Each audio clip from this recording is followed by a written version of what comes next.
តែលោកហ៊ុនសែននិងរបបត្រកូលហ៊ុនអ្នកណាដែលប្រឆាំងអញអ្នកណាដែលមិនស្របនឹងអញគឺអាក្រក់ទាំងអស់អញ្ចឹងសាវរ៉ាស៊ីអត់បានធ្វើស្អីខុសសូម្បីតែមួយចំណិតកញ្ចក់អត់ទេនៅប្រទេសញូហ្សេឡង់នេះសាវរ៉ាស៊ីបានទទួលត្រាពី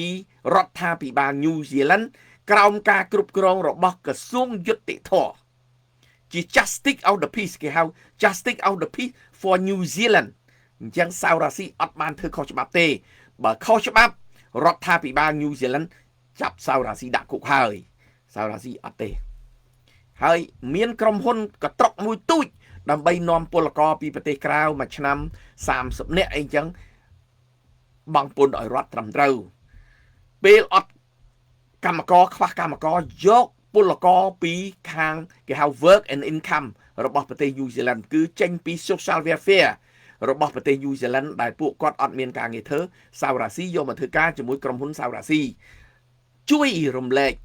ទុក្ខលំបាករបស់រដ្ឋាភិបាលញូហ្សេឡង់ថែមទៀតផង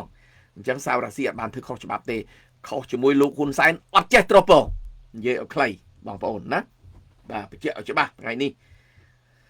បាទសេងបាទបាទលោករ៉ាស៊ីសូមផ្ញើការនឹករលឹកនិងមានសុខភាពល្អអរគុណច្រើនមែនទែនបងមីងខៀងអរគុណកូគីធំភូមិជំរាបសួរពីចម្ងាយលោករ៉ាស៊ីអរគុណច្រើនអរគុណកូគីធំភូមិបាទវិចិត្រខិនបាទបងអូនវិចិត្រខិនជាយុវជនមិនមែនយុវជនទេតាណាខ្ញុំដែរតែគាត់រៀងតូចជាងខ្ញុំគាត់ក្មេងជាងខ្ញុំក៏ប៉ុន្តែសកម្មនៅទីក្រុងវ៉ាឡិនតោនបាទបងអូនវិចិត្រអរគុណពីចម្ងាយដែលបានចូលរួមថ្ងៃនេះវ៉ាន់នេះមាសសួស្ដីពីចម្ងាយបាទវិចិត្រ Good afternoon បងរ៉ាស៊ីបាទអរគុណវិចិត្របាទ Hammer hello brother and everyone else how are you brother បាទអរគុណបង Hammer នេះជាសំឡេងគាត់មុតស្រួយនៅក្នុង live របស់គាត់ពេលគាត់និយាយខ្ញុំចូលចិត្តមិនមែនថាសំឡេងខ្លះពេលខ្លះគាត់និយាយធុនក៏ប៉ុន្តែមានន័យខ្លឹមបងអរគុណច្រើនដែលបងបានចូលថ្ងៃនេះបងយុត្តិធម៌សង្គមមាត់បិទថោកទៀបមាត់បិទមាត់ថោកទៀបទៅអាកូនចៅយួនអាលេដឹកធោអាហ៊ុនម៉ាណែតអាឡើងតាមជើងខោចិត្តបានចាប់កាត់ក្បាលកាត់កព្យួរកហើយវើយអាដេរិឆានចំអាឃាតកអាប្រឡ័យពូជសាសន៍ខ្មែរយើងហ៊ុនសែនហ៊ុនម៉ាណែតបាក់ពួកវាអាថោកទៀបខ្ញុំអានតាមគាត់ឯណាបងប្អូនណាមិនមែនខ្ញុំទេណាបាទចេះដើរបោកកុហកបោកហើយបោកទៀតកូនខ្មែរយើងពូជអាឃាតកអាភារកម្មអាមេឧក្រិដ្ឋកម្មមេស្កេមអនឡាញនៅកម្ពុជាវ៉ាវរៀបរាប់អត់មានសល់ហ្មងយុត្តិធម៌សង្គមបិទមាត់ទៅថោកទៀបបិទមាត់ថោកទៀបទៅអាកូនចៅអីមុនដំបងខ្ញុំឮថាបិទមាត់ថោកទៀបខ្ញុំស្មានថាឲ្យខ្ញុំដល់អញ្ចឹងបានភាសាខ្លះបច្ចុប្បន្នចាប់បើកទ្វារមកកុំទាន់អាល់វាយគាត់ណាបាទមុនដំបងថាបិទមាត់ថោកទៀបអីអញ្ចឹងណាដល់ពេលគាត់លេងពីក្រោយមកបានដឹងថាគាត់និយាយឲ្យនរណាអញ្ចឹងខ្ញុំអានឲ្យរួចណាបងប្អូនណាវិចិត្រខិនបាទសួស្ដីយុត្តិធម៌សង្គមបាទអរគុណយុត្តិធម៌សង្គមបិទមាត់ទៅអានឹងដដែលឯងគាត់ដាក់មកដដែលតែរបស់គាត់ដាក់មកប្រាវនេះមកមិនធម្មតាទេបងប្អូនបាទវិចិត្រខិនសួស្ដីបាទសូមានឆេមសួស្ដី Sunrise បាទអរគុណពីចម្ងាយ Sunrise សួស្ដីលោកសាវរ៉ាស៊ីពីចម្ងាយបាទអរគុណសូមានឆេមជម្រាបសួរលោកសាវរ៉ាស៊ីបាទអរគុណប៉ូលីនជម្រាបសួរលោកពូអរគុណប៉ូលីនសាន់មានបាទសាន់មានអរគុណរស់ណារ៉ុំបាទជម្រាបសួរបងប្រុសអរគុណរស់ណារ៉ុំបងប្រុសបងប្អូនប្រុសមិនដឹងបងប្អូនស្រីមិនដឹងទេហៅខ្ញុំបងប្រុសប្រហែលបងប្អូនមិនដឹងបងប្អូនស្រីមិនដឹងចន្ទ្រាវតីលីបាទអរគុណចន្ទ្រាវតីបានចូលរួមបាទខាន់វ៉ាន់នឿនបាទជម្រាបសួរបងពីកូរ៉េខាងត្បូងអរគុណបងប្អូនប្រុសនៅកូរ៉េខាងត្បូងបាទយុវជននៅកូរ៉េបងប្អូនណាមានគ្នាទៅខ្ទង់50000ទៅ70000នាក់ឯងក៏ប៉ុន្តែយុវជននៅកូរ៉េស្មារតីគាត់រឹងមាំត្រង់យ៉ាងម៉េចបងប្អូនខ្ញុំតសើយុវជននៅកូរ៉េនៅជប៉ុនមូលហេតុអី គាត់អត់ទាន់មាន permanent resident អត់មានសិទ្ធិនៅទេក៏ប៉ុន្តែកម្លាំងចិត្តរបស់គាត់ដែលគាត់ស្រឡាញ់ជាតិគាត់ហ៊ានលះបង់គាត់ហ៊ានចូលរួមប្រឆាំងនឹងរដ្ឋាភិបាលដោយគាត់មិនទាន់មានសិទ្ធិរស់នៅប្រទេសជប៉ុននិងប្រទេសកូរ៉េផងអញ្ចឹងអានេះការលះបង់របស់គាត់នេះនៅពេលដែលគាត់យើងគិតថាគាត់ចប់អាវីសាគាត់អាចត្រឡប់ទៅខ្មែរវិញគេអាចធ្វើបាបតែគាត់អត់សោកស្ដាយនៃខ្លាចនៃអំពើគំរាមកំហែងរបស់ពួកផ្ដាច់ការទេបងប្អូននេះជាស្មារតីដែលខ្ញុំសរសើរគ្រាន់បើជាងខ្មែរសុទ្ធត្រុតមួយចំនួនដែលមកនៅញូហ្សេឡង់អូស្ត្រាលីអាមេរិកកាណាដាខ្លួនឯងជា permanent resident បានន័យថាជាប្រជាជនអចិន្ត្រៃយ៍រស់នៅប្រទេសក្រៅហើយអ្នកខ្លះមានសេចក្ដីនៅប្រទេសក្រៅហើយបែរទៅជ្រៀតធ្វើកដោរួញចូលនៅក្នុងរូងអ្នកខ្លះមិនត្រឹមរួញចូលនៅក្នុងរូងទេបែរទៅជាគ្រប់គ្រងរបបផ្ដាច់ការដើម្បីលៀបសក្ការៈតិចតួចអញ្ចឹងសូមសរសើរស្មារតីដល់យុវជននៅកូរ៉េមែនតើបាទអរគុណបងប្រុសដែលបានចូលរួមខណ្ឌវ៉ាន់នឿនបាទអរគុណមែនតើដែលស្មារតីរបស់បងហ៊ានលះបង់ដើម្បីផលប្រយោជន៍ជាតិនិងសូមឲ្យយុវជនគំរូដែលយើងជាខ្មែរយុវជនដែលនៅស្រុកខ្មែរហ្នឹងដែលជាសមាជិករបស់សសយក ជាសមាជិករបស់យុវជនសេនានីគេណោះសុំគិតពីផលប្រយោជន៍ជាតិផងមើលយុវជននៅកូរ៉េដែលគាត់ទៅស៊ីឈ្នួលលហេមលហាមសោះតែគាត់នៅមានពេលវេលាដើម្បីឆ្លៀតពេលចូលរួមជួយជាតិនេះជាស្មារតីរបស់យុវជនដែលយើងបានតស៊ូអរគុណបងប្រុសម្សាទៀតបាទវ៉ាន់នឿនបាទរ៉េតប៊ុនបាទសួស្តីពីចម្ងាយអ្នកស្រែចាំអូនហើយអរគុណបាទអ្នកស្រែចាំអូនសុមានឆាមថៃសុងមេងបាទ is watching បាទអរគុណថៃសុងមេងចូលរួមតារាសូសួស្តីពីចម្ងាយតារាសូបាទអរគុណសុកសុផាតសួស្តីលោកសុកសុផាតបាទអរគុណបងសុកសុផាតបាទតារាសូបាទអរគុណវុទ្ធាបងបាទពូជដឹកនាំថោកទៀតត្រឹមត្រូវបងប្រុសហើយវុទ្ធានេះក៏ជាយុវជនមួយដែលកំពុងតែដុសដាលនៅលើថ្នាលនៃទីក្រុងវ៉ាឡែនតិនបាទគាត់ចូលរួមច្រើនហើយគាត់ហ៊ានលះបង់ហើយ CPP នឹងច្រើនតែអូសទាញគាត់នឹងចង់ទិញគាត់តែម្នាក់នេះដូចមួងណារ៉េនគាត់និយាយថារឹងក្បាលនឹងរឹងយ៉ាងម៉េចគឺរឹងដែលគេទិញអត់ទៅរឹងដែលគេអូសអត់បានអានឹងឯងដែលជាការរឹងរបស់គាត់នឹងមិនមែនរឹងដោយសារស្អីទេគឺរឹងដែលគេទិញអត់បានគេអូសអត់បានហើយបើគេទិញបានអានឹងគាត់អត់រឹងទេអញ្ចឹងបាននិយាយលេងណាពាក្យថាក្បាលនឹងមិនមែនថានេះចង់និយាយពីចំណុចរឹងរបស់បងអូនដែលមានស្មារតីដើម្បីផលប្រយោជន៍ជាតិបាទវណ្ណៈបាទសួស្តីពីចម្ងាយបាទអញ្ចឹងបងប្អូនចូលនៅក្នុងសាច់រឿងយើងវិញតាក់ទងនឹងឧក្រិដ្ឋកម្មក្នុងប្រព័ន្ធនិងឧក្រិដ្ឋកម្មក្រៅប្រព័ន្ធឧក្រិដ្ឋកម្មក្នុងប្រព័ន្ធបងប្អូនឃើញទេជាឧក្រិដ្ឋកម្មដែលគេរៀបចំដូចជាចិនស៊ីជាទីប្រឹក្សារបស់រដ្ឋាភិបាលតែម្ដងណាទីប្រឹក្សាហ៊ុនម៉ាណែតទីប្រឹក្សាហ៊ុនសែនទីប្រឹក្សាសខេងទីប្រឹក្សាហេងសំរិនអ្នកទាំងអស់នឹងសិតតែជាអ្នកដឹកនាំក្បាលម៉ាស៊ីនអញ្ចឹងអានឹងគឺគេហៅទីប្រឹក្សារដ្ឋាភិបាលហើយយល់ទេបងប្អូននៅប្រទេសញូហ្សេឡង់នៅពេលដែលខ្ញុំទៅជួបតំណាងរាស្ត្រធម្មតាដែលគាត់អត់កាន់អំណាចអានឹងយើងទៅជួបបានត្រឹមតែតំណាងរាស្ត្រទេនៅពេលដែលយើងទៅជួបតំណាងរាស្ត្រដែរតែគាត់ទួនាទីជារដ្ឋមន្ត្រីពេលហ្នឹងគឺយើងបានជួបរដ្ឋាភិបាលហើយយល់ទេបងប្អូនអញ្ចឹងថ្នាក់ដឹកនាំណាដែលកំពុងតែនៅក្នុងរដ្ឋាភិបាលនៅពេលដែលជួបជាមួយនឹងភ្ញៀវពីក្រៅមកឬមួយក៏ចូលរួមឧក្រិដ្ឋកម្មអនឡាញដែលទួនាទីខ្លួនឯងជារដ្ឋាភិបាលមានន័យថារដ្ឋាភិបាលនឹងកំពុងតែចូលរួមជាមួយនឹងឧក្រិដ្ឋកម្មអនឡាញអត់មានខុសគ្នាទេបងប្អូនឧទាហរណ៍ខ្ញុំឧទាហរណ៍ថែមមួយទៀតនៅពេលដែលលោកប្រធានសំរងស៊ីមកប្រទេសញូហ្សេឡង់បើខ្ញុំនាំគាត់ទៅជួបបានត្រឹមអ្នកស្រី Megan Wood ដែលជាតំណាងរាស្ត្រ ពេលដែលគាត់អត់ទាន់ជារដ្ឋមន្ត្រីគ្រាន់តែជាគណៈបកប្រឆាំងអានឹងយើងជួបបានតែតំណាងរាស្ត្រទេតែបានជួបអ្នកមុខអ្នកការតំណាងរាស្ត្រហើយយើងចង់បានអីយើងពំនាំយើងជូនគាត់ទៅគាត់យកអាចំណុចដែលយើងចង់បានហ្នឹងយកទៅប្រជុំនៅក្នុងសភាគាត់លើកឡើងពីបញ្ហាហ្នឹងមួយទី2នៅពេលដែលអ្នកស្រី Megan Wood អានេះខ្ញុំគាត់នៅទីហោគាត់คล้ายទៅជារដ្ឋមន្ត្រី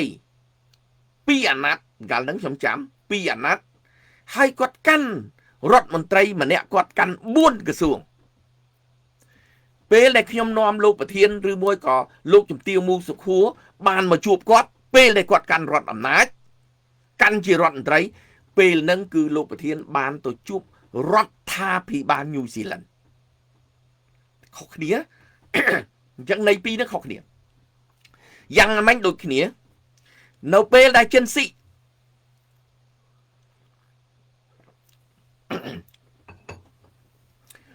គាត់ទៅជួបតំណាងរាស្ត្រនៅស្រុកខ្មែរតែតំណាងរាស្ត្រហ្នឹងឧទាហរណ៍តំណាងរាស្ត្រគណៈបកប្រឆាំងឬមួយក៏តំណាងរាស្ត្ររបស់លោកហ៊ុនសែនក៏ប៉ុន្តែគាត់នឹងអត់មានតួនាទីអីទេគ្រាន់តែបានតំណាងរាស្ត្រតែអត់មានតួនាទីជារដ្ឋមន្ត្រីជាឧបនាយករដ្ឋមន្ត្រីឬមួយក៏អីអត់អានឹងគ្រាន់តែជួបតំណាងរាស្ត្រក៏ប៉ុន្តែបើសិនជាអ្នកនឹងឧទាហរណ៍ដូចជាហេងសំរិនដូចជាហ៊ុនម៉ាណែតដូចជាលោកហ៊ុនសែនដូចជាសខេងសសីហាអសណែសុខាយហ្នឹងពេលដែលចិនស៊ីคล้ายទៅជាទីប្រឹក្សារបស់ពួកអស់លោកមានន័យថាចិនស៊ីហ្នឹងគឺចូលនៅក្នុងជួររដ្ឋាភិបាលពួកគាត់ជាទីប្រឹក្សារបស់រដ្ឋាភិបាលអញ្ចឹងគាត់ជាអ្នកនៅក្នុងរដ្ឋាភិបាលមានសញ្ជាតិខ្មែរហើយដើរជាមួយអស់លោកទៀតអញ្ចឹងស្កេមអស់នឹងស្កេមចិនស៊ីគឺជាស្កេមនៅក្នុងប្រព័ន្ធរដ្ឋាភិបាលយល់ទេបងប្អូននៅក្នុងប្រព័ន្ធនៅក្នុងចំណោមរបស់គេអញ្ចឹងគេចាប់ទៅហើយគេអត់ធ្វើបាបទេគេបញ្ជូនទៅស្រុកចិនតាមរយៈនយោបាយរបស់គេអានឹងយើងអត់ដឹងតែនៅពេលដែលចិនស៊ីคล้ายទៅជាខ្មែរតាមការពិតចាប់ចិនស៊ីត្រូវតែកាត់ទោសនៅស្រុកខ្មែរអត់មានសិទ្ធិបញ្ចេញទៅទេពួកចិនស៊ីគេបានលាសញ្ជាតិពីប្រទេសចិនចូលសញ្ជាតិខ្មែរហើយអាការលាចេញពីប្រទេសចិននឹងខុសគ្នាយ៉ាងម៉េចទៀតបងប្អូននៅប្រទេសចិនកាលណាអ្នកឯងចូលសញ្ជាតិខ្មែរលែងមានសញ្ជាតិចិនទៀតហើយអ្នកឯងសញ្ជាតិចិនមកចូលញូហ្សេឡង់អូស្ត្រាលីចូលសញ្ជាតិអូស្ត្រាលីឬញូហ្សេឡង់អត់មានសញ្ជាតិចិនទៀតទេខុសពីប្រទេសខ្មែរខ្ញុំសាវរ៉ាស៊ីមានសញ្ជាតិខ្មែរនៅពេលដែលខ្ញុំមករស់នៅប្រទេសញូហ្សេឡង់ខ្ញុំបានចូលសញ្ជាតិប្រទេសញូហ្សេឡង់សញ្ជាតិខ្ញុំខ្មែរផងសញ្ជាតិញូហ្សេឡង់ផងខុសគ្នាណាបងប្អូនណាប្រទេសខុសច្បាប់ខុសគ្នានៅពេលដែលខ្ញុំនៅប្រទេសញូហ្សេឡង់ខ្ញុំទៅនៅអូស្ត្រាលី4ឆ្នាំក្រោយខ្ញុំចូលសញ្ជាតិអូស្ត្រាលីទៀតសញ្ជាតិញូហ្សេឡង់ក៏ខ្ញុំនៅអូស្ត្រាលីក៏ខ្ញុំនៅខ្មែរក៏ខ្ញុំនៅយល់ទេនឹងខ្ញុំបញ្ជាក់ឲ្យច្បាស់តែប្រទេសចិនអត់ទេបងប្អូនតែកាលណាចូលសញ្ជាតិហើយប្រទេសផ្សេងហើយត្រឡប់ទៅស្រុកចិនវិញអ្នកឯងជាជនជាតិបរទេសអត់មានសញ្ជាតិចិនទៀតទេច្បាប់នៅប្រទេសចិនគឺអញ្ចឹងហើយបានប្រជាជនមកនៅអូស្ត្រាលីក្តីមកនៅញូហ្សេឡង់ក្តីគាត់ទទួលបានសិទ្ធិជ្រកកោនគេហៅថា permanent resident ហ្នឹងគាត់អត់ព្រមចូលសញ្ជាតិទេគឺគាត់យកតែសិទ្ធិរស់នៅប្រទេសញូហ្សេឡង់ជាប្រជាជនញូហ្សេឡង់រស់នៅអចិន្ត្រៃយ៍គាត់ចង់ទៅនៅចិនវិញ10ឆ្នាំ20ឆ្នាំចាស់ហើយគាត់ត្រឡប់មកនៅញូហ្សេឡង់គាត់មានសិទ្ធិចេញចូលដដែលក៏ប៉ុន្តែប៉ាសពតគាត់នៅប្រើប៉ាសពតរបស់ចិនដដែលអត់ប្រើប៉ាសពតញូហ្សេឡង់ទេប្រើប៉ាសពតញូហ្សេឡង់លើកលែងតែគាត់ចូលសញ្ជាតិញូហ្សេឡង់បានមានសិទ្ធិទទួលប៉ាសពតញូហ្សេឡង់ខុសគ្នាតែប៉ុណ្្នឹងឯងតែស្អីទៀតទាំងអស់គឺស្មើគ្នាទាំងអស់ទៅពេទ្យទៅអីបង់អ៊ីនស៊ូរ៉ែនដូចគ្នាទាំងអស់សុភាពស្រីបាទជំរាបសួរបងប្រុសអរគុណច្រើនសុភាពបាទណារីវ៉ាន់សួស្ដីពីចម្ងាយថៃសុងម៉េងសួស្ដីបាទសុភាពស្រីបាទអរគុណអញ្ចឹងខុសគ្នាបញ្ហាហ្នឹងណាបងប្អូនណាអញ្ចឹងខ្ញុំបញ្ជាក់ហើយអញ្ចឹងចិនស៊ីនៅពេលដែលគាត់មកចូលសញ្ជាតិខ្មែរគឺគាត់ដាច់ពីប្រទេសចិនហើយ គាត់មករស់នៅប្រទេសខ្មែរគាត់คล้ายទៅជាទីប្រឹក្សារបស់អស់លោកដែលជារដ្ឋាភិបាលអញ្ចឹងគាត់នៅក្នុងរដ្ឋាភិបាលខ្មែរគាត់ប្រព្រឹត្តអំពើឧក្រិដ្ឋកម្មស្មើជាមួយនឹងរដ្ឋាភិបាលខ្មែរប្រព្រឹត្តអំពើខុសច្បាប់ដូចគ្នាយល់ទេបងប្អូនហើយមកស្រែកទេអត់ដឹងទេលោកហ៊ុនសែនទីប្រឹក្សាលោកហ៊ុនសែនរឿងអីអត់ដឹងបងប្អូនពិចារណាបើនិយាយអត់ដឹងបោកសុតបងប្អូនមានចាំប្រសាសន៍របស់លោកហ៊ុនសែនទេអ្នកឯងគណៈបកប្រឆាំងអ្នកឯងបញ្ចេញសារនៅក្នុងប្រព័ន្ធ Facebook មិនអោយលើសពី10នាទីទេហ៊ុនសែនចាប់បានភ្លាមចាំទេបងប្អូនអញ្ចឹងរឿងអី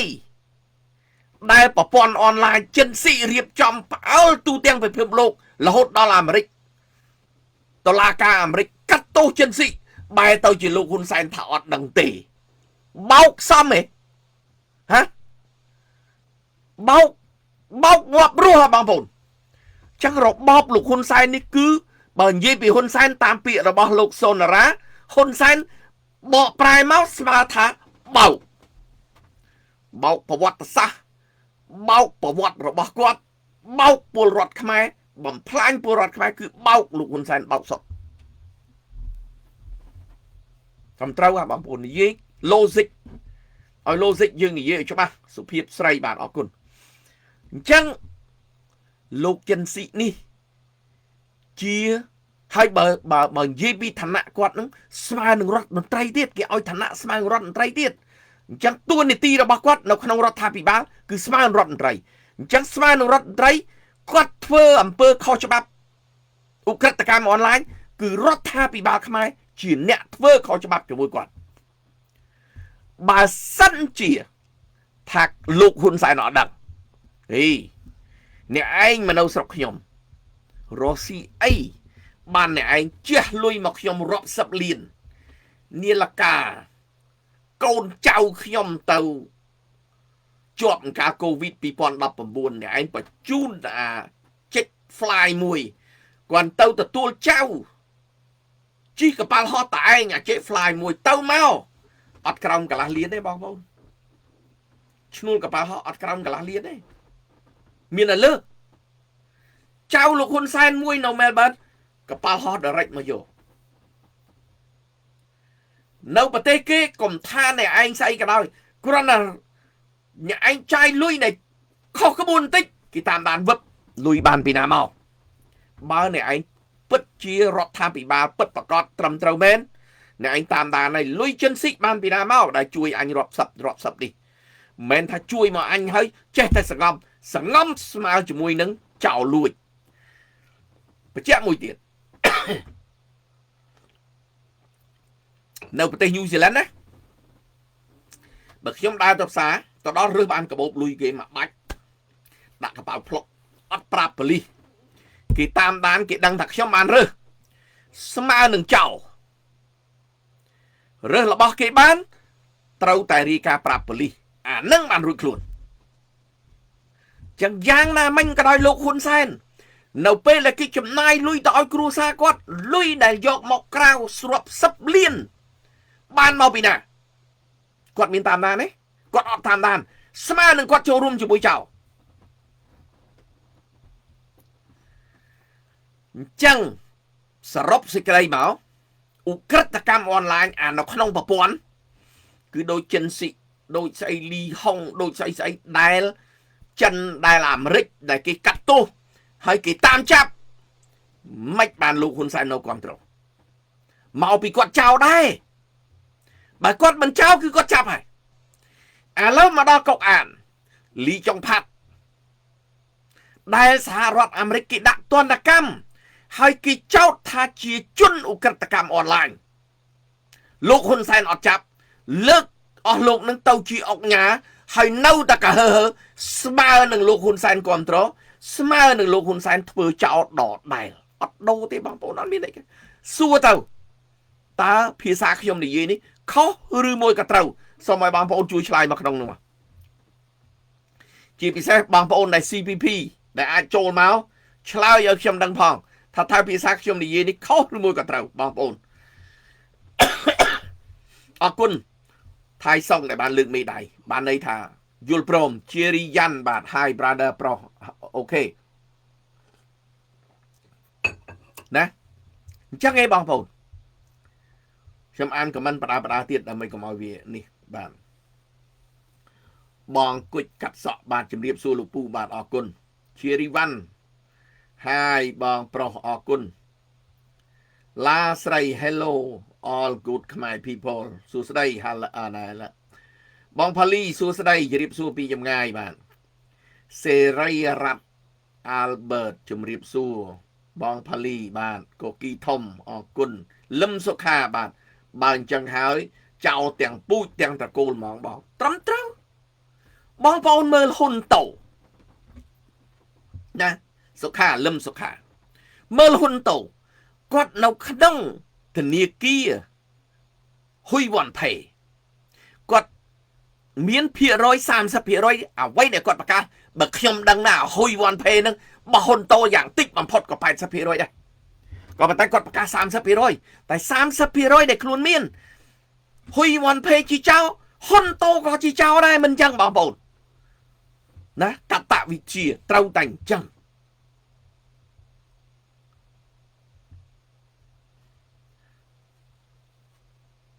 បង Hammer បាទ Hello brother how are you បាទអរគុណបង Hammer បាទ Narivan បាទយូរ៉ាចបាទអរគុណ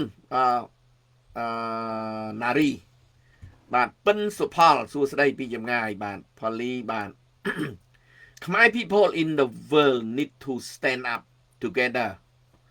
for our country and Khmer people freedom បាទត្រឹមត្រូវយើងត្រូវតែងើបហើយយើងត្រូវតែរកសេរីភាពដូចបងហើយមកគាត់បានលើកអញ្ចឹងបើយើងមិនរកសេរីភាពយើងជាប់ Cambodia វាទៅជា Scambodia អាក្រក់ពេកហើយណាអាក្រក់ពេកហើយឌិនដៀងដែរនេះអាក្រក់ពេកហើយអញ្ចឹង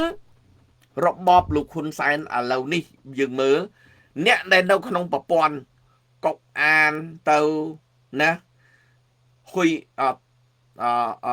លោកហ៊ុនតូទៅអីទៅសិតតែនៅក្នុងប្រព័ន្ធឧក្រិដ្ឋកម្មអនឡាញទាំងអស់ក៏ប៉ុន្តែទាំងអស់នេះវានៅក្នុងប្រព័ន្ធលោកហ៊ុនសែនណាបណ្ដាញប្រព័ន្ធណាដែលនៅក្នុងលោកហ៊ុនសែនឯងរកបានមកចូលមកនៅក្នុងកឡោនជាមួយអញបាទមួនឌីបាទអាមេរិកជួយខ្មែរមិនជួយខ្មែរទេរើខ្លួនមិនរួចពីរបបផ្ដាច់ការនេះបានទេត្រឹមត្រូវ 100% ក៏ប៉ុន្តែ ខ្មែរយើងទាល់តែជួយខ្លួនយើងបានគេជួយណាឧទាហរណ៍ដោយអាមេរិកនៅប្រទេសអ៊ីរ៉ង់ពេលដែលប្រជាជនអ៊ីរ៉ង់វិវត្តវងបាទអរគុណបានចូលរួមនៅទេប្រទេសប្រជាជនអ៊ីរ៉ង់ធ្វើបាតកម្មឡើងផ្ទុះឡើងមកបឹបអាមេរិកគេចេញវឹងប្រាប់រដ្ឋាភិបាលអ៊ីរ៉ង់កុំធ្វើបាតកោឲ្យសោះដល់អ៊ីរ៉ង់អំណាចផ្ដាច់ការវាធ្វើបាបវាសម្លាប់ប្រជាជនអ៊ីរ៉ង់បងប្អូនឃើញទេខ្ទេចអញ្ចឹងប្រជាជនខ្មែរត្រូវមើលគំរូអ៊ីរ៉ង់តោះឡើងងើបអញ្ចឹងហើយបានគេជួយបើយើងអត់ងើបទេដូចពាក្យមួយដែលនិយាយថាបើយើងមិនជួយខ្លួនយើងទេទេវតាអត់ជួយយើងទេដូចគ្នាអុកពេជ្រសំណាងបាទអរគុណបានចូលរួមបងអុកពេជ្រសំណាងនេះក៏ខ្ញុំសរសើរនៅស្មារតីពួកគាត់ដែរណាលះបង់ចូលគុកប្រហែលឆ្នាំចេញមកវិញនៅតែមានក្តីសង្ឃឹមនៅតែមានការតស៊ូអានេះគឺជាចរិតរបស់ខ្មែរកូនខ្មែរដែលស្រឡាញ់ជាតិកុំឲ្យថាបងប្អូនមើលណាយុវជនមួយចំនួនដែលគាត់ចូលនៅក្នុងគុកណារាល់មួយថ្ងៃដូចជាលោកថាច់ស៊ីថាអ្នកស្រីសេងធីរីហើយយុវជនដែលមានស្អីសេងណែផុនកែវរស្មីសុកសគុន្ធាអីលោកសុនស្រុនកញ្ញាតារាច័ន្ទតារាវុធពិសិដ្ឋសុភាពស្អីទាំងអស់ហ្នឹងសិតតែអ្នកដែលបេះដូងខ្មែរមិនងាយបាត់បង់ទេបងប្អូនណាហើយពួកគាត់ហ្នឹងគ្រាន់តែសុំទោសគេតែមួយម៉ាត់ គេឲ្យចេញភ្លាមតែពួកគាត់អត់ដាច់ខាតចាប់គាត់ទៅទាំងអយុត្តិធម៌អាក្រក់ជាទីបំផុតគាត់ទុកអាបេះដូងគាត់រក្សាដើម្បីកម្លាំងមុខមាត់របស់ជាតិខ្មែរខ្ញុំសូមតសើដោយស្មោះអស់ពីចិត្តដែលគាត់ហ៊ានលះបង់ដើម្បីផលប្រយោជន៍ជាតិចឹងងាកត្រឡប់មកលោកអុកពេជ្ររស្មីនេះគឺស្មារតីគាត់នៅតែស្រឡាញ់ជាតិនេះជាឆន្ទៈមួយដែលយើងមិនអាចភ្លេចបានទេបងប្អូនទោះបីតែគាត់នៅកហាក់កលៀតកហែងណាក៏ដោយខ្មែរត្រូវតែគិតថាស្មារតីរបស់គាត់អត់ចោះចាញ់របបផ្ដាច់ការនៅតែប្រយុទ្ធទោះបីឈរនៅក្នុងលីងមុខក៏ដោយលីងក្រោយក៏ដោយលីងកដាលណាក៏ដោយក៏ជាអ្នកប្រយុទ្ធមួយដែរអញ្ចឹងនៅក្នុងលក្ខណៈដែលឧក្រិដ្ឋកម្មអនឡាញនេះដែលនៅក្នុងប្រព័ន្ធគេនេះគឺគេដូរពីភ្នំពេញចេញទៅនៅព្រៃច័ន្ទពីព្រៃច័ន្ទចូលមកនៅផ្ទះវិឡាភ្នំពេញគេលែងនៅអូតែលគេលែងនៅអាគារធំហើយគេចូលផ្ទះអូតែលគេជួលផ្ទះល្វែងមួយចំនួនដាក់ឧក្រិដ្ឋកម្មអនឡាញនេះនៅនឹងជារចនាសម្ព័ន្ធនៅក្នុងប្រព័ន្ធរបស់គ្រួសារតកូលហ៊ុនអត់ចាប់ទេគាត់ដូរបន្លាស់ទីតែអ្នកនៅក្រៅប្រព័ន្ធយ៉ាងម៉េចឧទាហរណ៍មានអូតែលនៅជីដែននៅថៃណានៅប៉ោយប៉ែតអាគារកុកអានអាគារមួយនេះអាគារមួយនោះច្រើនរាប់រយតែបើអាគារហ្នឹងវានៅក្នុងប្រព័ន្ធគេអូខេក្រៅប្រព័ន្ធយ៉ាងម៉េចអស់លោកមួយចំនួនដែលគាត់មានអំណាចនៅប្រទេសមានជ័យហ្នឹងគឺនៅប៉ោយប៉ែតនឹងដែរគាត់មានអំណាចគេមានអាគារនៅក្នុងប្រព័ន្ធគេស៊ីរបស់គេទៅអញនេះឆ្លៀតឱកាសបង្កើតអានឹងដែរបើមិនបង្កើតទេមានអាពួក scam online ហ្នឹងវាមកតាក់តងក្រៅប្រព័ន្ធខ្សែអត់តកូលហ៊ុនខ្សែអត់ពីលើមកដល់ត្រឹមអញកពេចកប៉ុកអញកាងឲ្យដែរព្រោះអានោះវាអាគារកគោកគេធ្វើកគោកមិនក៏គេធ្វើបានហើយអញទួនាទីកពេចកប៉ុកប៉ុណ្ណឹងអញកាងតូចប៉ុណ្ណឹងមានរឿងអីអញខុសអានឹងមកដល់ឥឡូវហ៊ុនសែនចាប់ស៊ីហើយពួកឯងចូលលុយកប៉ៅឯងហ្នឹងមានចូលលុយកប៉ៅអញណាឥឡូវឃើញឯមន្ត្រីនៅរតនគិរីមណ្ឌលគិរីហ៎ដកស្អីច្បាយខេតដកមេ PM ដកស្នងកាយហ្នឹងអានឹងពួកអ្នកឯងនឹងសិតតាស៊ីក្រៅប្រព័ន្ធអត់ឲ្យអញដឹងបើឯងនៅស៊ីក្នុងប្រព័ន្ធហើយយកលុយមកឲ្យអញហើយរីការប្រាប់អញអត់ខុសទេហើយនៅតាមអំណាចហើយហ្នឹងពួកឯងធ្វើដើម្បីអញហ្នឹងតែអានេះឯងស៊ីខ្លួនឯងមានឲ្យអញណាឯងមានឲ្យអញដឹងណាមិនចឹងបងប្អូនបុផានីខិនបាទជំរាបសួរបងពីចម្ងាយហ៎អានឹងអាក្រៅប្រព័ន្ធណាឥឡូវហ្នឹងអស់លោកដែលនៅក្រៅប្រព័ន្ធហ្នឹងកំពុងរត់ជន់គ្នា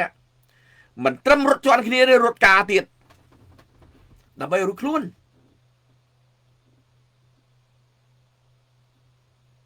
អានឹងដែលឯងស៊ីឡាមកតាមក្រុងប្រព័ន្ធអញវាអត់អីទេឯងស៊ីឡាក្នុងក្រៅមិនលួចស៊ីក្រៅអាហ្នឹងហ៎ឥឡូវអញ្ចឹងឧក្រិដ្ឋកម្មអនឡាញដែលកំពុងធ្វើរាល់ថ្ងៃឧក្រិដ្ឋកម្មដែលស៊ីឡានៅខាងក្រៅក្នុងប្រព័ន្ធគ្រាន់តែដូរកន្លែងឡើយទេហើយចង់បោកគេបោកអត់បានទេបងប្អូនបោកអត់បានទេ SBI នៅសហរដ្ឋអាមេរិកគេតាមស្អិតណាស់បងប្អូនរឿងនេះគឺជារឿងគេហៅថាសន្តិសុខតំបន់កាលណានៅស្រុកខ្មែរវារញ៉េរញ៉ៃវាឧក្រិដ្ឋកម្មអនឡាញអញ្ចឹងមិនមែននៅតែស្រុកខ្មែរទេគេហៅអាស៊ានយល់ទេខ្មែរជាសមាជិកអាស៊ានដែរអញ្ចឹងសមាជិកអាស៊ានស្អុយក៏គ្រប់ឲ្យលឺអាស៊ានវាមាន Cambodian Scambodia មួយនៅក្នុងនឹងដែរគេមិនខូចឈ្មោះអញ្ចឹងវាអសន្តិសុខតំបន់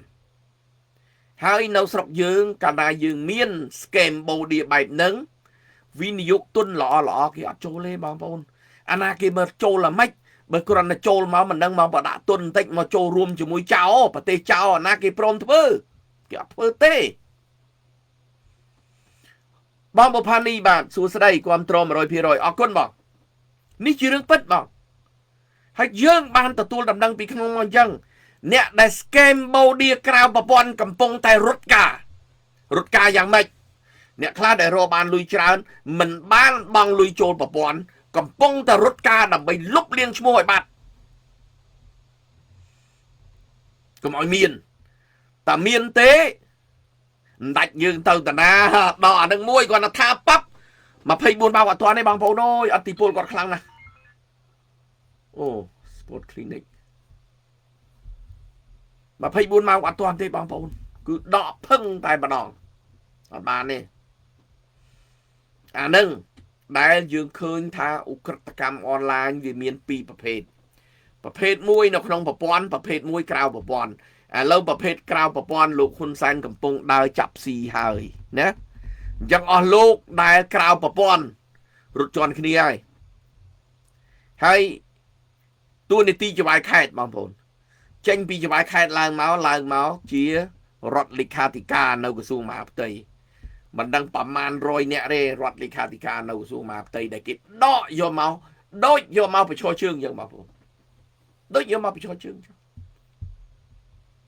អញ្ចឹងឧក្រិដ្ឋកម្មអនឡាញដែលពាក់ព័ន្ធជាមួយនឹងហើយខេត្តធម្មតា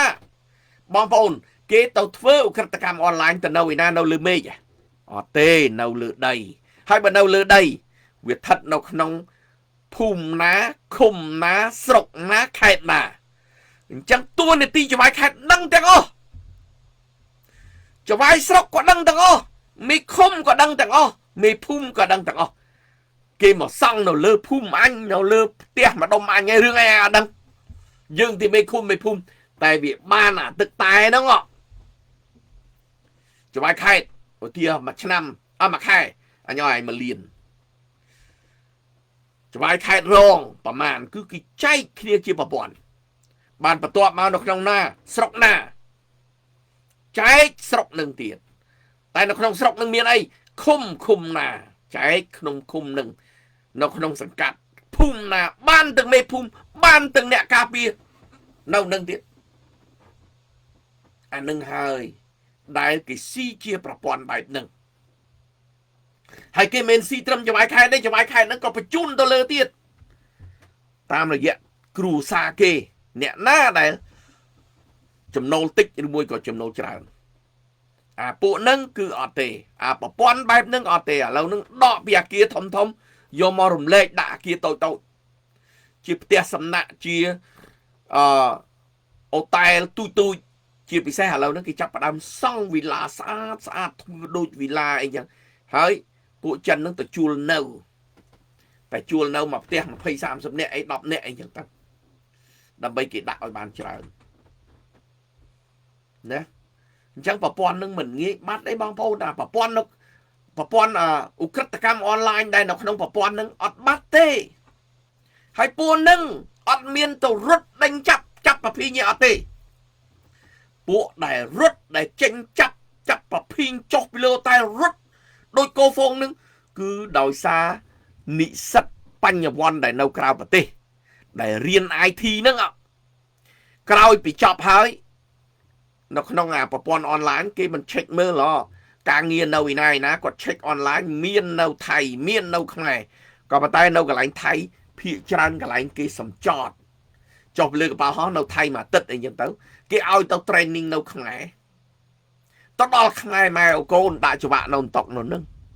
អាពួកនឹងឯងដែលបានរត់ចាប់ប្រភីងរកកន្លែងច្រកមានទៅដេកតាមថ្នល់អត់មានប៉ាសពតអីគឺពួកនឹងអាក្រៅប្រព័ន្ធនឹងគាត់អត់ដឹងអីសោះគាត់ចាញ់បោកគេហើយចាញ់បោកទី1បងប្អូនណាពេលដែលគាត់ចុះពីលើកប៉ាល់ហោះមកទៅដល់ខ្មែរទៅដល់បានប្រហែលថ្ងៃដែលជាប់ច្បាក់ហ្នឹងទី1បោកអ្នកណាគេបោកម៉ែខ្លួនឯងបោកឪខ្លួនឯងគេឲ្យទេទៅម៉ែឪមានលុយប្រហែលផ្ញើមកសិនបើអត់ទេគេសម្លាប់កូនជំរិតអ្នកនឹងសិនជំរិតអ្នកនឹងរួចហើយណែឯងមានពួកម៉ែណែឯងមានញាតមានចដូនមួយមានអីទេទេទៅថាអញនេះបានប្រាក់ខែ7000ណា10000អូរកលុយបានណាឆាប់មកមួយទៀតមកដល់ស៊ីអានឹងចាប់អានឹងជំរិតអានឹងអានឹងរោបន្តទៀត នេះជារឿងពិតណាបងប្អូនអត់មែនលេងផ្សេងទេគេធ្វើបែបហ្នឹងអញ្ចឹងស៊ីគ្រួសារនឹងពួកម៉ានឹងស៊ីតលខ្សោះអស់ហើយអត់មានហើយបានអ្នកឯងចេញមកចាប់ផ្ដើមបោកទូទៅតាមរយៈអីស្នេហាស្រីស្អាតធ្វើប្រុសស្អាតធ្វើ AI ទៅចែកទៅអាមេរិកទៅចែកទៅគ្រប់ប្រទេសដើម្បីបោកលុយនៅសហរដ្ឋអាមេរិកខ្ញុំដឹងមួយគឺខ្ញុំដឹងនៅកាលីហ្វ័រញ៉ាម្នាក់ស្រីតែគេធ្វើប្រុសស្អាតដើម្បីងែគាត់មេម៉ាយងែគាត់ហើយគាត់អស់លុយមិនតិចទេចូល5-6,000នឹងខ្មែរយើងផងកពិចកពុកផងអាហ្នឹងជួននៅប្រទេសខ្លះដែលគេមានលុយជាពិសេសចាស់ដែលគាត់ពុះម៉ាយអាយុ60ជាង70អីចឹងទៅគាត់ខ្ជិលយកប្រពន្ធអីទៅប៉ះចំណាប៉ះស្រីអីប្រព័ន្ធអនឡាញអីចឹងទៅតាក់តងទៅគាត់ទៅគាត់ក៏ជ្រុលខ្លួនផុងជាមួយគេត្រូវនឹងស្រឡាញ់គ្នាតាមទូរស័ព្ទអីចឹងទៅធ្វើឲ្យគេថតបានល្មមគេចាប់ចម្រិតទាលុយបណ្ដោយអានឹងក៏ជារឿងមួយដែរហើយរឿងមួយទៀតខ្ញុំធ្លាប់ផ្ទាល់ហ្មងបងប្អូនគេថាគេទេពីលន់ដុនមកទេយ៉ាងម៉េចថាគ្រួសារនឹងគាត់កើតមហារីកទាំងយាយទាំងតាគាត់សល់លុយច្រើនលានក៏ប៉ុន្តែគាត់ឃើញសមាគមនេះឯង Canterbury Cambodian Khmer Association នឹងចុះធម្មតាសមាគមវាដាក់នៅក្នុង website បងប្អូនឆែកមើល Canterbury Cambodian Khmer Association ឃើញនៅ website នៅក្នុងពិភពលោកនឹងឃើញគេឆែកមើលឃើញអាហ្នឹងគេឃើញខ្ញុំនឹងជា president មានទូរស័ព្ទមាន email តែមកវឹងថាអ្នកឯងជាប្រធានសមាគមបាទខ្ញុំប្រធានសមាគមហើយអ្នកឯងមានចំណូលអីទេសមាគមមានចំណូលជា donation ពីប្រជាពលរដ្ឋខ្មែរក៏ប៉ុន្តែខ្ញុំអត់មានចំណូលអីដែលចំណេញអីទេរដ្ឋអត់មានយកតាក់សមាគមខ្ញុំទេអីយ៉ាងទៅគេហៅថាមានត្រាស់មានអីយ៉ាងទៅដល់អញ្ចឹងហើយគាត់ថាមានតាយាយពីអ្នកប្តីប្រពន្ធគាត់ចិត្តស្លាប់ហើយតែគាត់ចង់យកលុយទៅជួយសមាគមខ្ញុំថាសមាគមខ្ញុំតូចមួយហ្នឹងហើយមិនជួយសមាគមញូហ្សេឡង់ព្រោះសមាគមញូហ្សេឡង់មានរាប់ម៉ឺនណាបងប្អូនមិនទៅជួយទូទៅគាត់ថាគាត់មើលទៅគាត់ឃើញសមាគមអ្នកឯងអីអញ្ចឹងទៅគាត់ចង់ជួយហើយជួយនឹងលុយមិនតិចតួចអូលុយជាង$1 លាន$1 លាននឹងផ្ញើចូលមកអ្នកឯងអីអញ្ចឹងទៅដល់បានប្រហែលថ្ងៃឡើងមកទេមកទៀតថាអូលុយនឹងធ្លាយចូលមកដល់ឡុងដងណាតែគេទៀមទាឲ្យយើងបង់ពន្ធ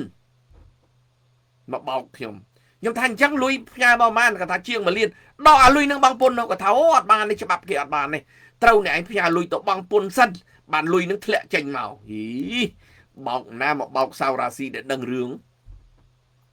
ហើយដល់ប្រហែលថ្ងៃមកទៀតមាន lawyer គេពីអូស្ត្រាលីទេមកទៀតគេថាគេជា lawyer ដើម្បីឲ្យយើងនឹងបង់ពន្ធចូលទៅ lawyer បាន lawyer បញ្ជូនអាលុយពន្ធនឹងចូលទៅទីក្រុងឡុងនៅប្រទេសអង់គ្លេសដើម្បីកាត់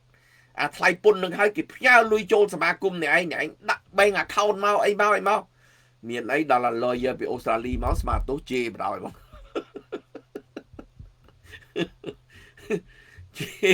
ជេពីអាក្រក់ទៅបិទទូរស័ព្ទតាមពីនឹងមកស្ងាត់លេងឃើញមកទៅពេលខ្លះយើងដឹងហើយតែគ្រាន់តែថាយើងចង់ដឹងថាតើគេធ្វើអីណា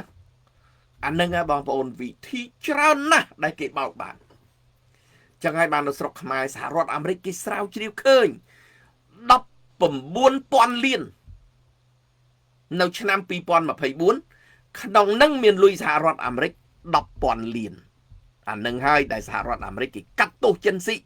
យកចិនស៊ីយកទៅដាក់គុកនៅសហរដ្ឋអាមេរិកតែចិនសែនអត់ព្រមឲ្យចិនស៊ីទៅសហរដ្ឋអាមេរិកបញ្ជូនទៅចិនដោយស្រែកថាអ្នកនឹងមកពីចិនដកសញ្ជាតិខ្មែរត្រូវបញ្ជូនទៅចិនវិញខ្ញុំទទួលស្គាល់អានឹងក៏ប៉ុន្តែនៅពេលដែលសហរដ្ឋអាមេរិកគេរកឃើញថាចិនស៊ីនឹងគេកាត់ទោសនៅអាមេរិករឿងអីបានចិនសែនអត់ព្រមទទួលបញ្ជូនទៅសហរដ្ឋអាមេរិកបញ្ជូនទៅអាមេរិកទៅពួកអាមេរិកគេរកឃើញគេកាត់ទោសគេអីច្បាស់លាស់បញ្ជូនបើលោកហ៊ុនសែនពិតជាមិននៅក្រៅប្រព័ន្ធមិននៅក្នុងប្រព័ន្ធអនឡាញហ្នឹង បញ្ជូនទៅឲ្យសហរដ្ឋអាមេរិកកាត់ទោសអាមេរិកគេបានចាប់ជនស៊ីរួចហើយគេស្រាវជ្រាវទាំងអស់រួចហើយអញ្ចឹងសហរដ្ឋអាមេរិកគេអត់ដាក់គំនាបលើខ្មែរទេពួកខ្មែរស្អាតសមខ្មែរបានបញ្ជូនឧក្រិដ្ឋកម្មអនឡាញហ្នឹងទៅឲ្យគេមែនហើយគេស្រាវជ្រាវទៅអត់មានមន្ត្រីខ្មែរណាអត់មានគ្រួសារតកូលហ៊ុនណាមកពាក់ព័ន្ធរឿងឧក្រិដ្ឋកម្មអនឡាញទេអញ្ចឹងគ្រួសារលោកហ៊ុនសែនខ្មែរយើងលែង scam body ហើយពួកចិនគេចូលមកលួចធ្វើយើងអត់ដឹងអីទេម្ចាស់ផ្ទះអត់ដឹងអីមែនពួកយើងបានបញ្ជូនឲ្យគេស្រាវជ្រាវឲ្យហ្នឹងតែអត់ផងបញ្ជូនទៅចិនមានន័យថាយើងលាក់អីមួយពីក្រោយដែលធ្វើឲ្យសហរដ្ឋអាមេរិកគេអត់ជឿអញ្ចឹងឯងបងប្អូនបើចោលចូលលួចផ្ទះបងប្អូនចាប់មកហើយបងប្អូនអត់ប្រឡែងទៅអត់បញ្ជូនទៅប៉ូលីសបងប្អូនសុំកលុំជាមួយចោលហើយប្រឡែងចោលឲ្យទៅបាត់ទៅអានឹងមិនស្មើនឹងយើងម្ចាស់ផ្ទះសុំកលុំជាមួយចោលបើថាចោលមកលួចផ្ទះយើងរឿងពិតបងប្អូនអញ្ចឹងអានៅក្នុងប្រព័ន្ធនេះលោកហ៊ុនសែនបញ្ជូនទៅចិនហើយបញ្ជូនទៅចិនវាខាតលៀបទៅទៀតគេហៅថាបាបមិនឆ្អាបមាត់យ៉ាងម៉េចចិនស៊ីមកយកសញ្ជាតិខ្មែរចិនស៊ីមកបំផ្លាញកិត្តិយសខ្មែរបំផ្លាញសេដ្ឋកិច្ចខ្មែរមិនបានខ្ញុំថាបំផ្លាញសេដ្ឋកិច្ចខ្មែរជួមមកក្រិតកម្មអនឡាញធ្វើឲ្យខ្មែរខូចឈ្មោះអ្នកណាហ៊ានចូលមកវិនិយោគទុនអត់អានឹងហើយដែលបំផ្លាញសេដ្ឋកិច្ចខ្មែរកម្លាយហ៊ុនសួស្ដីពីចម្ងាយ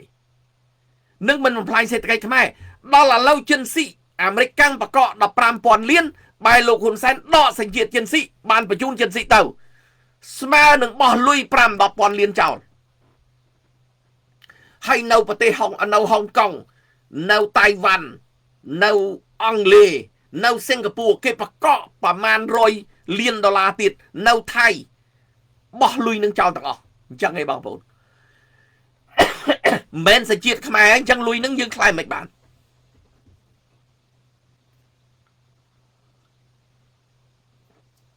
ក៏មិនប្រកាសថាអត់បានរហូតដែរតែអាចរបបលោកហ៊ុនសែនខ្លាយអត់បានទេតែបើសិនជាមានការដឹកនាំរបស់រដ្ឋាភិបាលថ្មីនៅប្រទេសកម្ពុជាអាចតាក់ទងទៅអាមេរិកថាចិនស៊ីកាលពេលហ្នឹងជាសញ្ជាតិខ្មែរយកសញ្ជាតិខ្ញុំយកទៅធ្វើចោលលួចគេឥឡូវលុយនឹងពួកខ្ញុំវាស្អុយឈ្មោះហើយមិនបានអត់ឲ្យមកខ្ញុំយើងអាចតបបានបងប្អូនតាមផ្លូវច្បាប់អន្តរជាតិ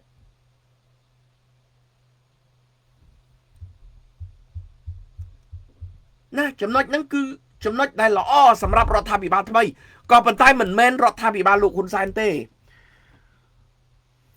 បុផានីខិនបាទសួស្ដីចូលសញ្ជាតិជាខ្មែរហើយគឺជាជាតិខ្មែរត្រូវប្រគល់ឲ្យអាមេរិកតាមច្បាប់អន្តរជាតិត្រឹមត្រូវបង 100% បើយើងឲ្យអាមេរិកគឺឲ្យដើម្បីអីឲ្យអូខេគាត់សញ្ជាតិខ្មែរតែអ្នកឯងបានកាត់ទោសនៅប្រទេសអ្នកឯងណាតុលាការអ្នកឯងបានកាត់ទោសខ្ញុំអត់ទាន់បានស្រាវជ្រាវទេខ្ញុំអត់ទាន់បានកាត់ទោសទេអញ្ចឹងអូខេដើម្បីងាយស្រួលឲ្យអ្នកឯងជឿថាមនុស្សនឹងគឺជាមនុស្សដែលចូលមកមិនពាក់ព័ន្ធជាមួយខ្ញុំទេអូខេយកទៅកាត់ទោសអានឹងបានលោកហ៊ុនសែនគាត់បង្ហាញកដាសឲ្យគេតែគាត់អត់ផងគាត់លាក់លៀមចិនស៊ីគាត់បញ្ជូនទៅចិនមិនដឹងគាត់ត្រូវអីជាមួយចិនយើងមិនដឹងមិនដឹងថាចិនស៊ីនឹងវាជាកូនរបស់អ្នកណាឬមួយក៏ក្មួយអ្នកណាថ្នាក់ដឹកនាំកំពូលណាយើងមិនដឹងនឹងដែលមានមន្ទិលសង្ស័យដែលធ្វើឲ្យ SBI សហរដ្ឋអាមេរិកអត់ជឿណៃទេក្បាក់ខូចអានឹងហើយដែលនៅក្រៅប្រព័ន្ធបងប្អូនធ្វើអត់បានទេអានឹងលៀងអត់ស្អាតទេកុំថាហ៊ុនសែនអូឥឡូវតំណែងឧទាហរណ៍ដូចថាចាប់បានមនុស្សមួយបញ្ជូនទៅរាយការប្រាប់គេអូឥឡូវបញ្ជូនចេញប៉ុណ្ណេះគ្មានអ្នកណាគេជឿទេចាប់បានតែអាក្រៅប្រព័ន្ធដូចខ្ញុំថាអញ្ចឹងអាក្នុងប្រព័ន្ធអត់ទេចឹងសួរស្អាតទេបាត់ឈ្មោះពី Cambodia ទេអត់បាត់ទេហើយឥឡូវលោកហ៊ុនម៉ាណែតសន្យាខែ4ឲ្យអស់ Cambodia ឲ្យអស់ឥឡូវនៅតែសម្អាញដដែលណានឹងសម្ដីថ្នាក់ដឹកនាំហាខ្ញុំសូមវល់លោកតួនាទីជានាយករដ្ឋមន្ត្រីណា មុននឹងថាឲ្យឡើងប្រវល់ណាតថ្ងៃយើងថាប្រវល់ណាតឲ្យបាន7ជុំហើយសឹមបញ្ចេញមកតួនាទីលោកជានាយករដ្ឋមន្ត្រីសម្ដីថ្លៃណាស់លោកមិនមែនដោយពួកខ្ញុំដែលអត់មានតួនាទីទេបើទោះបីតួនាទីអត់តួនាទីនិយាយខុសតិចតួចក៏ល្មមដែរមិនមែនថាវាអត់ខុសវាខុសក៏ល្មមដែរតែលោកជានាយករដ្ឋមន្ត្រីសម្ដីដោយសម្ដីទឹកសម្ដីទេវតាណាសម្ដីមួយម៉ាត់គឺឲ្យគេប្រជាពលរដ្ឋ17លាននាក់ស្ដាប់លោកតែលោកសន្យាជាមួយពិភពលោកថាខែ4ឲ្យអស់ scam online ឥឡូវចូលមកខែ5ជាតិដាច់ហើយ scam online នៅតដែលចាប់បានអាក្រៅប្រព័ន្ធលោកនឹងអាក្នុងប្រព័ន្ធលោកអត់ចាប់បានផងនឹងគាត់តែបញ្ជូនដូរកន្លែងមួយទៅកន្លែងមួយនឹងលោកមើលរបៀបគេចាប់ឥឡូវកុកអានអាមេរិកគេរកឃើញរួចគេដាក់ទណ្ឌកម្មទៀតចាប់កុកអានមកសួនអ្នកណានៅពីក្រោយនេះឯងអស់លីងឯងហើយកុំថាប៉ូលីសខ្មែរអត់ប៉ាកែណាបងប្អូនណាប៉ាកែណាប៉ូលីសខ្មែរបើចំនួនកុំមុនីផងសម្រាប់គេមួយខ្ញុំចាំនៅច្បារអំពៅនៅដូចជាវត្តនរោតណែវត្តនរោតសម្រាប់ហើយយកទៅដាក់នៅក្នុងចែកដីក្រោយពី3ខែរកឃើញភ្លាមឥឡូវនេះក៏អញ្ចឹងដែរចោលក៏ដោយចោលដែលប៉ូលីសស្មារតីប៉ូលីសតាមចាប់គ្មានរួចទេបងប្អូនពួកចោលនៅកន្លែងណាប៉ូលីសនៅកន្លែងនឹងដឹងទាំងអស់មុខសញ្ញាចោលនេះចោលនោះចោលនេះចោលនោះដឹងទាំងអស់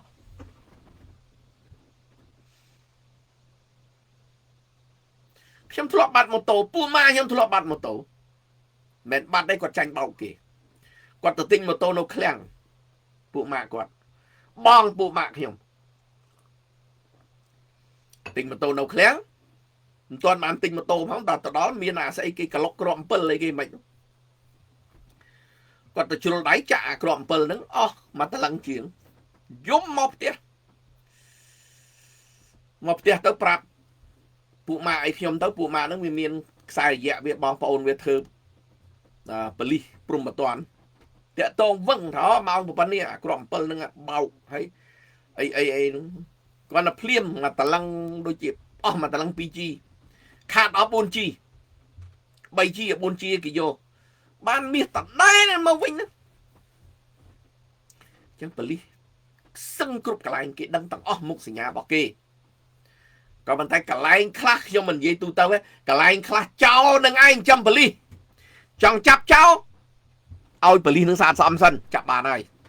ឧក្រិដ្ឋកម្មអនឡាញដូចគ្នាបងប្អូនចង់ចាប់ឧក្រិដ្ឋកម្មអនឡាញចាប់បណ្ដាញមន្ត្រីរាជការណាដែលគ្រប់គ្រងឧក្រិដ្ឋកម្មអនឡាញនឹងអស់ហើយបើនៅស្រុកខ្មែរចង់ចាប់ឲ្យអស់ចាប់គ្រួសារតកូលហ៊ុនឲ្យអស់ឧក្រិដ្ឋកម្មអនឡាញខ្ញុំហ៊ានថាអញ្ចឹងពួកចិនស៊ីជាទីប្រឹក្សាហ៊ុនសែនជាទីប្រឹក្សាហ៊ុនម៉ាណែតរឿងអីដែលមិនត្រូវចាប់គ្រួសារលោកហ៊ុនសែនហ៊ុយវ៉ាន់ផេក្រុមហ៊ុនចិនស៊ីហ៊ុនតូក្នុងនឹង 30% មិនចំណែកមិនធ្វើចោលជាមួយចិនស៊ីរឿងអីដែលអត់ចាប់ហ៊ុនតូបញ្ជូនចិនស៊ីទៅរឿងអីហ៊ុនតូ 30% ដែលអត់ចាប់បើហ៊ុនតូគណៈបកប្រឆាំងមើលសំបីលោកថាច់ស៊ីថាដែលគាត់ចេញឆែកដែលឆែកនឹងវាអត់មានលុយនៅធនាគារជាប់គុករហូតមកដល់ឥឡូវដល់មួយថ្ងៃចេញពីគុកហើយក៏ដាក់គុកគាត់តទៅទៀតនឹងហើយតុលាការឯករាជ្យនៅកម្ពុជាអើយហ៎បងប្អូនពិចារណាខ្ញុំសៅរាស៊ីនិយាយឡូសិកអត់និយាយប្រេះប្រដាស់គឹមឡាយហ៊ុនសែនជាចៅតើវាជារដ្ឋមន្ត្រីចៅត្រឹមត្រូវគាត់ជារដ្ឋមន្ត្រីចៅដូចគ្នា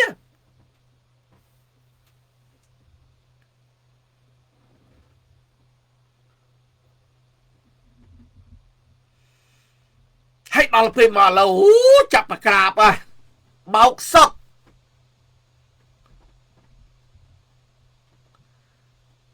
ពី2ចេញ5លោកហ៊ុនសែនវាមិនដែលមាន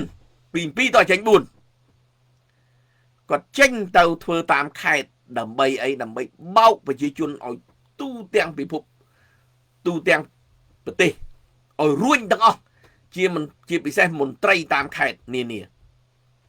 ដែលខ្លួនឯងបានពាក់ព័ន្ធជាមួយនឹង ឧក្រិដ្ឋកម្មអនឡាញរួញដូចកដោអញ្ចឹងមន្ត្រីដែល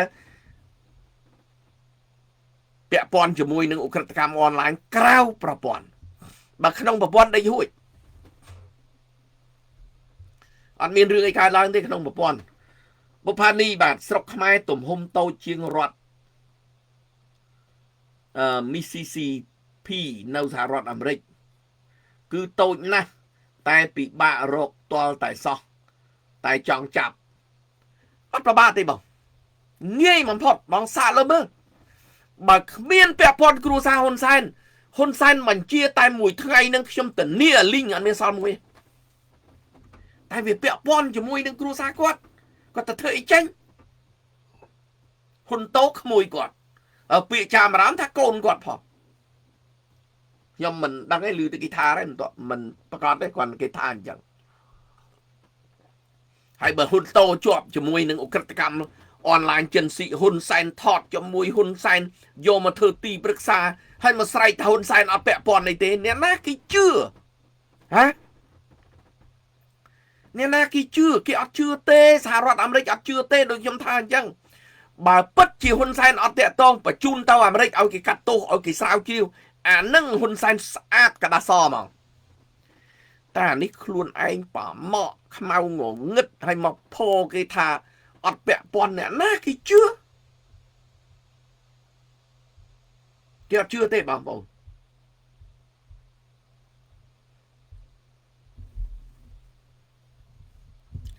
ចឹងតើតងរឿងក្រិតកម្មអនឡាញនេះដូចខ្ញុំបានលើកអញ្ចឹងវាពីរចំណុចហ្នឹងណាបងប្អូនណាឲ្យយល់ហើយបើមិនចឹងទេបងប្អូនអត់យល់ទេគឺចេះតែឥឡូវគេប្រក្រាបក្រិតកម្មអនឡាញហើយគេចេះគេចោះហើយអត់ទេលោកហ៊ុនសែនដោយសារអីគាត់ភ័យរាល់ថ្ងៃពួកអក្រិតកម្មអនឡាញនេះស្មើនឹងភាវរកម្មពិភពលោកចឹងបើអក្រិតកម្មអនឡាញមិនស្អាតទេវាពាក់ព័ន្ធអស់លុយសហរដ្ឋអាមេរិកស្មើទោស2026នោះអស់ 10,000 លានទៀតមកដល់ហើយដូច Norway Zealand អញ្ចឹងមកដល់ចាប់ក្នុងផ្ទះហ្មងហើយអត់មានចាប់ណាទេចាប់ហ៊ុនសែននោះឯងខ្ញុំជឿ 100% ហើយកុំថាលៀងប៉ុណ្ណឹងថារួចខ្លួនខ្ញុំអត់ជឿទេបងប្អូនគឹមឡៃហ៊ុនតុលាការនៅស្រុកខ្មែរសัตว์យួនវាគ្រប់គ្រង 100% បងអញ្ចឹងហើយបានរាល់ថ្ងៃនេះសទៅជាខ្មៅទៅជាសមិនមែនយួនចូលមកទាំងមូលទេកូនគេកើតនៅលើទឹកដីខ្មែរយើងនេះជាង40ឆ្នាំទៅមើលតុលាការនឹងអាយុប៉ុន្មាន30ជាង40ហ្នឹងจะកើតនៅទីនេះរៀននៅទីនេះคล้ายទៅជាបណ្ឌិតคล้ายទៅជាអនុបណ្ឌិតខ្សែរយៈរបស់គេដែលគេរៀបចំរបស់គេចូលទៅក្នុងតុលាការគេចូលទៅមន្ត្រីរាជការជាពិសេសប៉ូលីសទាហានបងប្អូនមើលទៅរៀននៅវៀតណាមទាហានប៉ូលីសទៅរៀននៅវៀតណាមសិតតែអីសិតតែកូនយួនកើតនៅលើទឹកដីកម្ពុជាអ្នកណាមានលុយសោកចូលទាហាន 20000 ណាជំនាន់មុនណាប្រជាពលរដ្ឋខ្មែរក្រអត់មានលុយទេចូលទៅទាហាន 20000 អត់មានទេប្រជាពលរដ្ឋដែលមានលុយអត់ឲ្យកូនអញធ្វើទាហានទេអ្នកណាអ្នកចូលសមាគមយួនដែលគេនាំកូនគេដែលកើតនៅទីនេះសមាគមអ្នកចេញចូលគេធ្វើអញ្ចឹងដើម្បីឲ្យបញ្ជ្រាបកូនចៅគេនៅក្នុងជួរមន្ត្រីរាជការជាពិសេសអ្នកដែលកាន់កំភ្លើងតុលាការកាត់ទោសជន់កកខ្មែរជន់ឲ្យតលងប់ខ្មែរអត់ព្រមរើណាអញ្ចឹងបងប្អូនដែលជាមន្ត្រីរាជការដែលជាខ្មែរសុទ្ធសាធស្រឡាញ់ជាតិដែរតែមិនចេញលំមិនងប់ងល់ក្នុងគ្រួសារតកូលហ៊ុនគេចាប់ធ្វើស៊ីហើយដូចខ្ញុំថាអញ្ចឹងខ្ញុំសុំផ្ដាំឲ្យផ្ដាំទៀតទៅដល់លោកទាបាញ់ហើយនិងលោកសខេងថ្ងៃនេះកូនលោកឡើងរដ្ឋមន្ត្រីក្រសួងការពារជាតិនិងក្រសួងមហាផ្ទៃអាណត្តិក្រោយយ៉ាងយូរខ្ញុំមិនជឿថាកូនលោកទៀតទេព្រោះក្រសួងពីរនេះបើនៅលោកហ៊ុនសែនគឺលោកហ៊ុនសែនមិនអោយនរណាក្រៅពីគ្រួសារគាត់ដាច់ខាតអត់ទេ គាត់មានការព្រួយបារម្ភទោះបីជាអ្នកឯងថាស្មោះត្រង់យ៉ាងម៉េចក៏ដោយក៏ប៉ុន្តែយើងឃើញមួយរយៈដែលពេលដែលទាហានកំពុងតវ៉ៃនៅប្រទេសថៃទាសីហាអ្នកបញ្ជាទ័ពអត់ផលនឹងហ៊ុនម៉ាណែតហ៊ុនសែនទាំងអស់នឹងអញ្ចឹងទាសីហាមានតែឈ្មោះនៅក្នុងរដ្ឋមន្ត្រីក្រសួងការពារជាតិទេតែអំណាចនៅលើគ្រួសារតកូលហ៊ុនដដែលទាំងក្រសួងការពារជាតិទាំងក្រសួងមហាផ្ទៃយើងមើលក្រសួងមហាផ្ទៃមុននឹងបង្កើតរដ្ឋាភិបាលថ្មីដែលមានលោកហ៊ុនម៉ាណែតក្លាយទៅជានាយករដ្ឋមន្ត្រីតាមកាពិតក្រសួងមហាផ្ទៃនេះគេឲ្យបំបែកពីរក្រសួងទី1ក្រសួងមហាផ្ទៃទី2ក្រសួងការពារជាតិ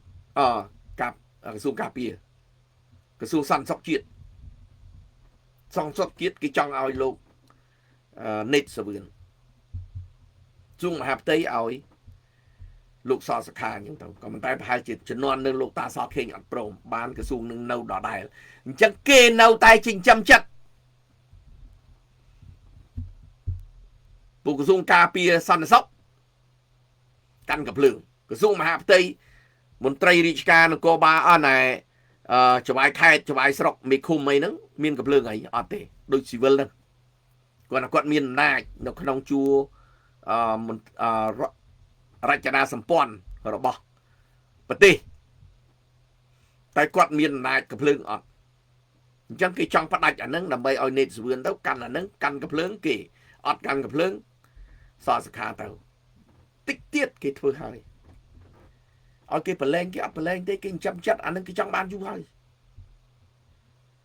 ការពារជាតិក៏ដូចគ្នារាល់ថ្ងៃវានៅលោកតាទាវិនដែលជាប្អូនរបស់ទាបាញ់នៅខាងជើងទឹកកូនបានឡើងបន្តពីឪតែកុំភ្លេចប្រសាសន៍របស់លោកហ៊ុនសែនមកកងទ័ពវៀតណាមនៅលើទឹកដីកម្ពុជាជាង 100000 នាក់ខ្ញុំអាយ៉ងវៀតណាមសួរទៅណាអត់ទៅណាទេតានឹងគាត់សាក់ផ្កាយ2កូនមកឥឡូវផ្កាយ2នៅនឹងឪរីថៃកូននៅនឹងអត់មានបាត់ម្នាក់ទេ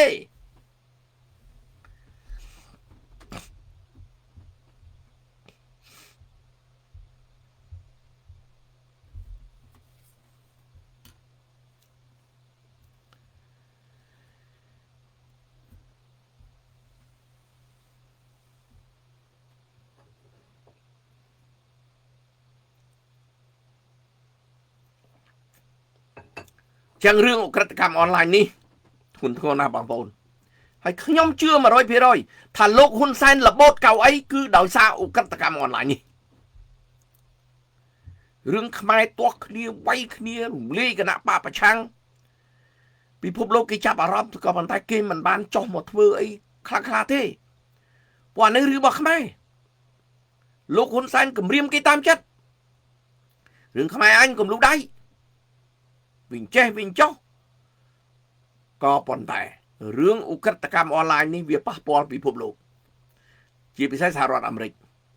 អស់លោកអាមេរិកគាត់អត់ទៅឈ្លានពានប្រទេសណាទេតែបើប៉ះពាល់របស់គាត់ខាតបង់ប្រទេសគាត់រើដែរ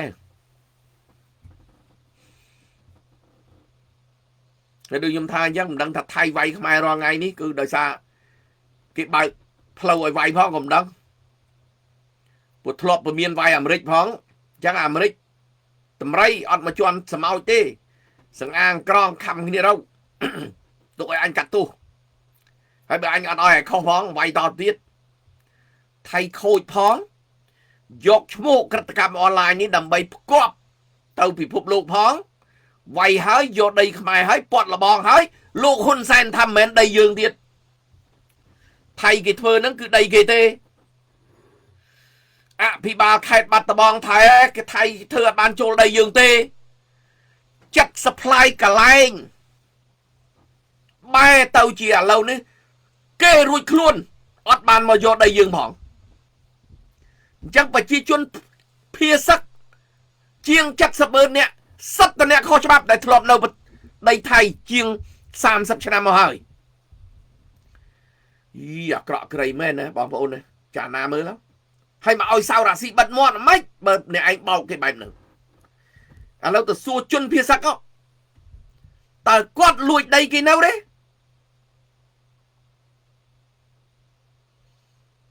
ឈឺចាប់អីបងប្អូនយកដីយើង70កន្លែងហើយមាន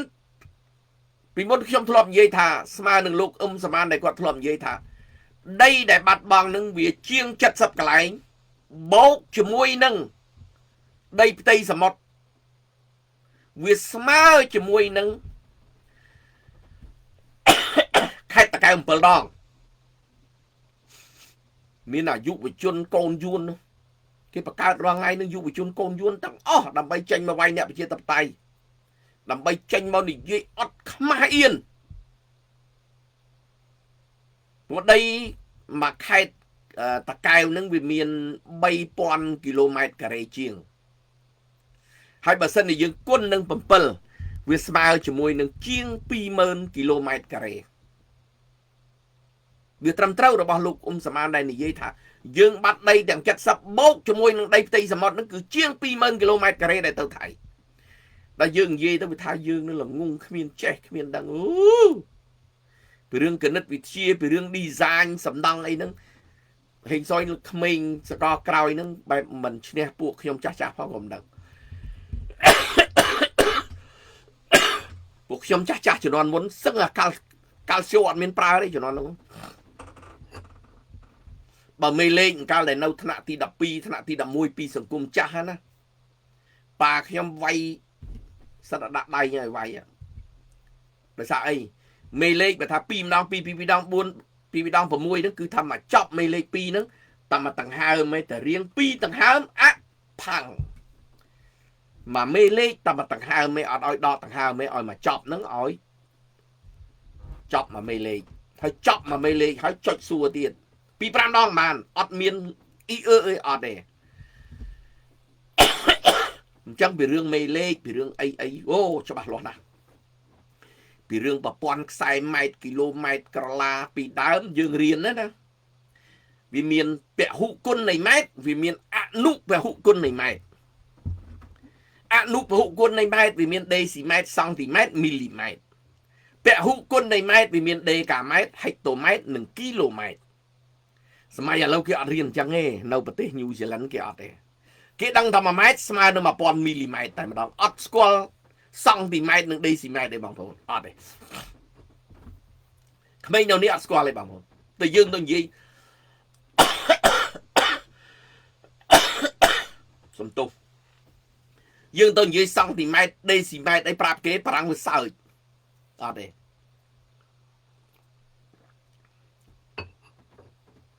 គេកាល់កលេអញ្ចឹងស្រេច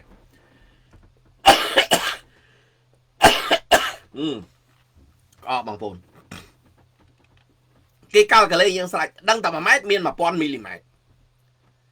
ហើយអ្នកឯងចង់និយាយប្រហែលគឺគេនិយាយពីក្រិតទៅវាស់ឈើអីគឺគេនិយាយមីលីម៉ែត្រអញ្ចឹងមកហើយមីលីម៉ែត្រលើសពី1000គេនិយាយពីម៉ែត្រអញ្ចឹងមក1ម៉ែត្រក្បៀសចុច2អញ្ចឹងទៅហើយគេយកមកគុណជាមួយ1000អញ្ចឹងទៅហើយឲ្យគេរាប់អីដូចយើងអនុពហុគុណនៃម៉ែត្រអនុពហុគុណនៃដេស៊ីម៉ែត្រអីពហុគុណអីហ្នឹងអត់មានទេតែពីដើមយើងកាល់កលយើងរាប់តាមហ្នឹងបន្ទាប់ពីម៉ែត្រមកថែម0.1ដេស៊ីម៉ែត្របន្ទាប់មកថែម0.2សង់ទីម៉ែត្របន្ទាប់មកថែម0.3មីលីម៉ែត្រគេអត់ដាច់ខាតអត់ទេហើយយកអារង្វាស់ម៉ែត្រហ្នឹងគឺជាកន្លែងកដាលជាមែនមួយហើយបានបន្ទាប់មកបំបែកទៅជាគីឡូក្រាមអីហ្នឹងគឺលៃតាមអាហ្នឹងឯងតាមយកអាហ្នឹងជាគំរូហ្នឹងបន្ទាប់ពីគីឡូក្រាមមកវាមានសង់ទីក្រាមវាមានដេស៊ីក្រាមសង់ទីក្រាមមីលីក្រាមអីចឹងនៅស្រុកនេះអត់មានទេ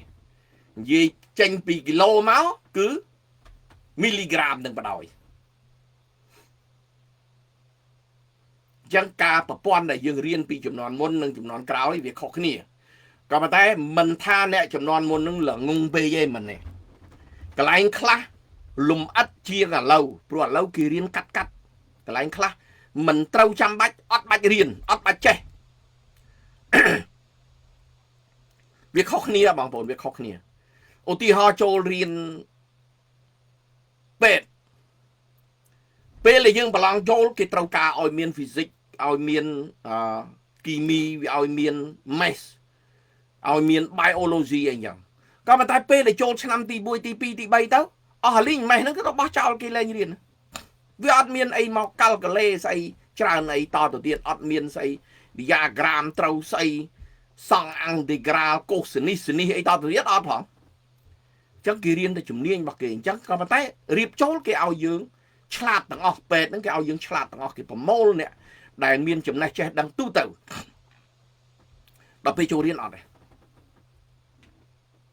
អញ្ចឹងអ្វីដែលគេជំនាញដែលគេមកខាងឧទាហរណ៍ចូលទៅផ្នែកអីផ្សេងគេអត់ត្រូវការ physics ក៏គេអត់រៀនដែរនៅ high school គេអត់រៀន physics ផងអ្នកខ្លះអត់រៀន physics ផងតែទៅចូលរៀនពេទ្យបានដូចនៅប្រទេស New Zealand អញ្ចឹងអ្នកឯងចង់រៀនចូលពេទ្យនៅ Otago អ្នកឯងត្រូវរៀន physics ត្រូវរៀន science ត្រូវរៀនគីមីត្រូវរៀនbiology ម៉េះតែអ្នកខ្លះអត់បានរៀនកូនសិស្សខ្លះអត់បានរៀន physics អត់បាន physics ទៅរៀន Otago នៅ Dunedin អត់បានចូលអត់បានតែទៅរៀននៅ Auckland បាន Auckland គេរៀនដុកទ័រដែរតែគេអត់ត្រូវការ physics ទេទៅរៀនបានណែវាខុសគ្នាអញ្ចឹងណាអញ្ចឹងទៅតាមសាលាមិនមែនដូចស្រុកយើងគឺថាស្អីក៏ compulsory ទាំងអស់ស្អីក៏ត្រូវតាដាច់ខាតត្រូវតែរៀនបើអ្នកឯងអត់រៀនគឺអត់ជាប់ស្រុកនេះអត់អញ្ចឹងទេ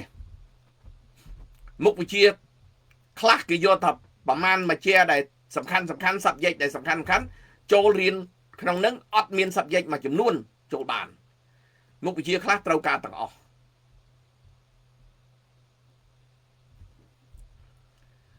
ចឹងតកតងរឿងដីធ្លីដែលយើងបាត់បង់អស់ជាង 20,000 គីឡូម៉ែត្រការ៉េវាស្មើជាមួយនឹងខេត្តតាកែវ 7 ដងនេះជាកាល់កូឡេរបស់លោកសំអានដែលគាត់ជាមន្ត្រីផ្នែកព្រំប្រទល់ហើយខ្ញុំជាស្ថាប័នសូរិយោដីរឿងកាល់កូឡេដីរឿងវាស់ដីអត់ចាញ់គេទេពីដើមសូម្បីតែខ្ញុំចុះវាស់ដីដែលនៅស្រុកខ្មែរខ្ញុំគាត់ទៅប៉ាក់ជំហានទេហើយមកជំហានខ្ញុំហ្នឹងគឺ1ម៉ែត្រមកពេលដែលយើងវាស់មកគឺ1ម៉ែត្រពេលដែលយើងប៉ាក់100ជំហានធំហ្នឹងយ៉ាងច្រើនខុសពីវាស់ម៉ែត្រយ៉ាងច្រើន1ម៉ែត្រក្នុង100ម៉ែត្រតែយើងគាត់វាស់នេះមិនមែនវាស់យកពិតប្រកបទេគ្រាន់តែយើងស្មានមើលថាដីហ្នឹងប្រហែលប៉ុណ្ណាអញ្ចឹងគាត់តែយើងដើរមកត្រួសត្រឡប់មកវិញដីហ្នឹងប្រហែល300ម៉ែត្រហើយបើវាស់ខុសប្រហែលជា302ហ្នឹងខុសគ្នា1ម៉ែត្រ2ម៉ែត្រប៉ុណ្្នឹងឯងហើយបើឲ្យយើងឈរមើលក៏អញ្ចឹងដែរព្រោះយើងធ្លាប់រាល់ដងទៅវាតាំងពីក្មេងមក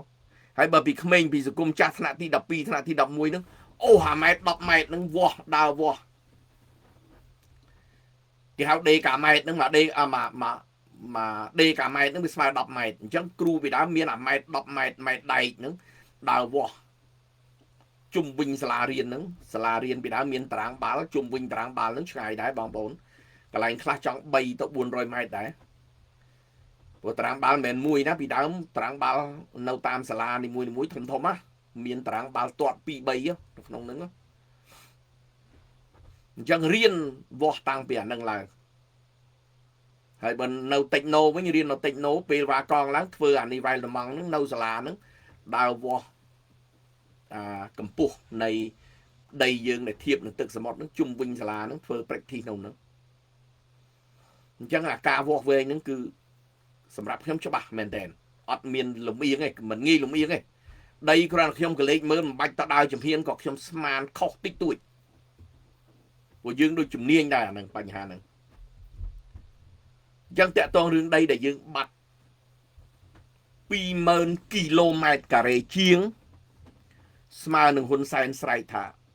ថៃធ្វើលបងអត់ទាន់ចូលដីយើងទេហើយពេលដែលស្រែកនឹងវាមានអភិបាលខេត្តបាត់ដំបងក៏ស្រែកដោយលោកហ៊ុនសែនអត់ចេះខុសទេតែស្រែកដោយលោកហ៊ុនសែនអត់ចេះខុសទេបើទោះបីខុសក៏អត់ខុសដែរព្រោះលោកហ៊ុនសែនស្រែករួចហើយមេអញស្រែករួចហើយស្អីក៏ត្រូវដែរអាចក៏ក្អូបដែរ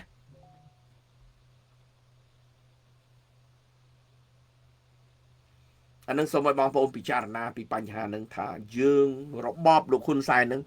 ឥឡូវនឹងគឺអក្រិតកម្មអនឡាញដែលគាត់ចាប់ស៊ីដែលអ្នកក្រៅប្រព័ន្ធទេអ្នកក្នុងប្រព័ន្ធអត់បាត់ចាប់ស៊ីទេដីដែលបាត់ បាត់ប្រមាណបាត់ទៅឲ្យតែអំណាចអញនៅពួកគាត់ដឹងថាបើថៃចេញមកអាសង្គ្រាមលើកទី3អំណាចរបស់គាត់គឺជ្រុះអញ្ចឹងឥឡូវនេះថៃនិយាយអីក៏ត្រូវដែរអ្នកណាបន្តតាមគាត់មើលផងអស់លោកមើលផងបន្តពីរឿងថាពីមុនបន្តពីរឿងថាថៃរំលោភខ្មែរត្រូវคล้ายទៅជាវីរៈជនបន្ទាប់ពីថៃវាយ2ដងនេះទៅនិយាយថាថៃលួចទឹកដីខ្មែរហេងសុយជាប់គុកពួកហ៊ុនសែនថាលែងបាត់ហើយអត់បាត់ដីផងហើយមិនថៃថាលួចដីខ្មែរអត់ទេជាប់គុកអញ្ចឹងឥឡូវថៃលួចដីខ្មែរភាសាហ្នឹងភាសាត្រូវវិញលែងខុសហើយអ្នកដែលនិយាយប្រយ័ត្នផងនៅក្នុងស្រុកខ្ញុំសូមផ្ដាំពីនេះទៅប្រយ័ត្នផងធាពង you are very smart brother អរគុណអត់ទេខ្ញុំនិយាយការពិតបងប្អូន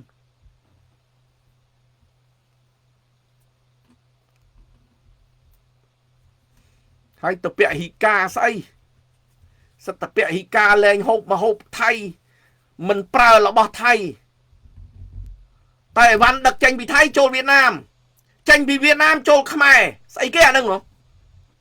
ហ៎មើលឆ្លើយខ្ញុំបន្តិចមើលរោងចក្រប៊ីចេងខ្មែរនៅកន្លែងណាឆ្លើយមើលផលិតពីអីឆ្លើយបន្តិចមើលរោងចក្រធ្វើសាប៊ូនៅកន្លែងណាយកសារជាតិស្អីដែលផលិតសាប៊ូរោងចក្រនៅខ្មែរហ្នឹងចេញមើលបង្ហាញខ្ញុំបន្តិចមើលកន្លែងណាគ្រាន់តែឲ្យគេវាយផ្លាកអក្សរខ្មែរផលិតនៅខ្មែរដឹកចេញពីថៃចូលវៀតណាមចេញពីវៀតណាមចូលខ្មែរបើមិនចឹងទេ direct ពីថៃចូលមកកំពង់សោមដឹកចូលមកខ្មែរថារបស់ខ្មែរបងប្អូនឈប់ចាញ់បោកគេទៅមែនអត់មានខ្លះរោងចក្រខ្លះដែលគេផលិតនៅខ្មែរឧទាហរណ៍មីជាតិនឹងបោះណាបោះគ្រួសារតកូលហ៊ុនទឹកបរិសុទ្ធមានសញ្ញាលេខបូកនឹងបោះណាគេឆ្លើយមកជាពិសេសមន្ត្រីរាជការពេលប្រជុំពេលអីយកអាទឹកបរិសុទ្ធមានសញ្ញាលេខបូកនឹងពួកបោះគ្រួសារតកូលហ៊ុនមន្ត្រីរាជការត្រូវប្រើទាំងអស់ហែងអត់បានណោះអស់លោកត្រូវយល់អាបញ្ហាហ្នឹង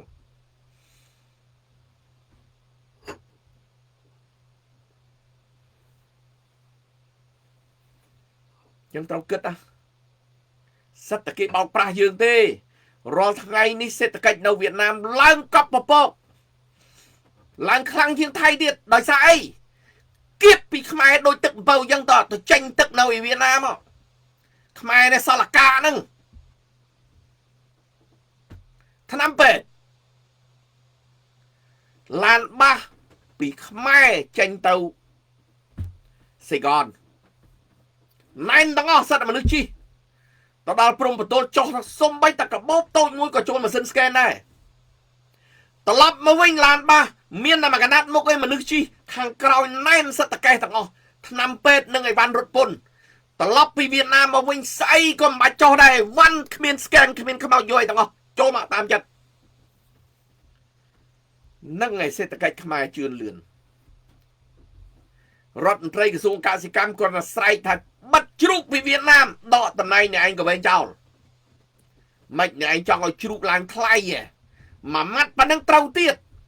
តែតាមការពិតគាត់ស្រាវជ្រាវរួចហើយដែលគាត់ជារដ្ឋមន្ត្រីថាយើងមានកសិដ្ឋានចិញ្ចឹមជ្រូកនៅក្នុងស្រុកជួយប្រជាពលរដ្ឋខ្មែរដែលចិញ្ចឹមជ្រូកនៅក្នុងស្រុកដើម្បីផ្គត់ផ្គង់នៅទីផ្សារវាគ្រប់គ្រាន់ហើយមិនបាច់យកពីក្រៅមកទេធ្វើឲ្យប្រជាជននៅក្នុងស្រុកមានជីវភាពត្រឹមត្រូវអ្នកចិញ្ចឹមជ្រូកអាចចិញ្ចឹមចំណេញប្រជាជនទទួលនៅតម្លៃសមរម្យហើយជាជ្រូករបស់ខ្មែរអត់មានមេរោគអត់មានជាតិគីមីខ្មែរសប្បាយចិត្តនឹងញ៉ាំរបស់ជ្រូករបស់ខ្មែរចាប់ឯងដកតំណែងឯងចេញហើយចង្អុលមុខឯងកដាលវេទិកាទៀតណាស្រុកខ្មែរអញ្ចឹងណាបងប្អូនបន្លែ bị chuồn bao hãy say tại chuyện kimi mày anh chạy mơ này xì luôn anh tinh luôn anh chạy mơ này bọn bọn bị cha na mơ rót tha bị ba đang mua một gì chẳng là xong rồi mày và chi chuồn đá tổ miên mà sân microscope đầm bay mơ chuyện kimi nó không bà lại bà cả ọt miên tê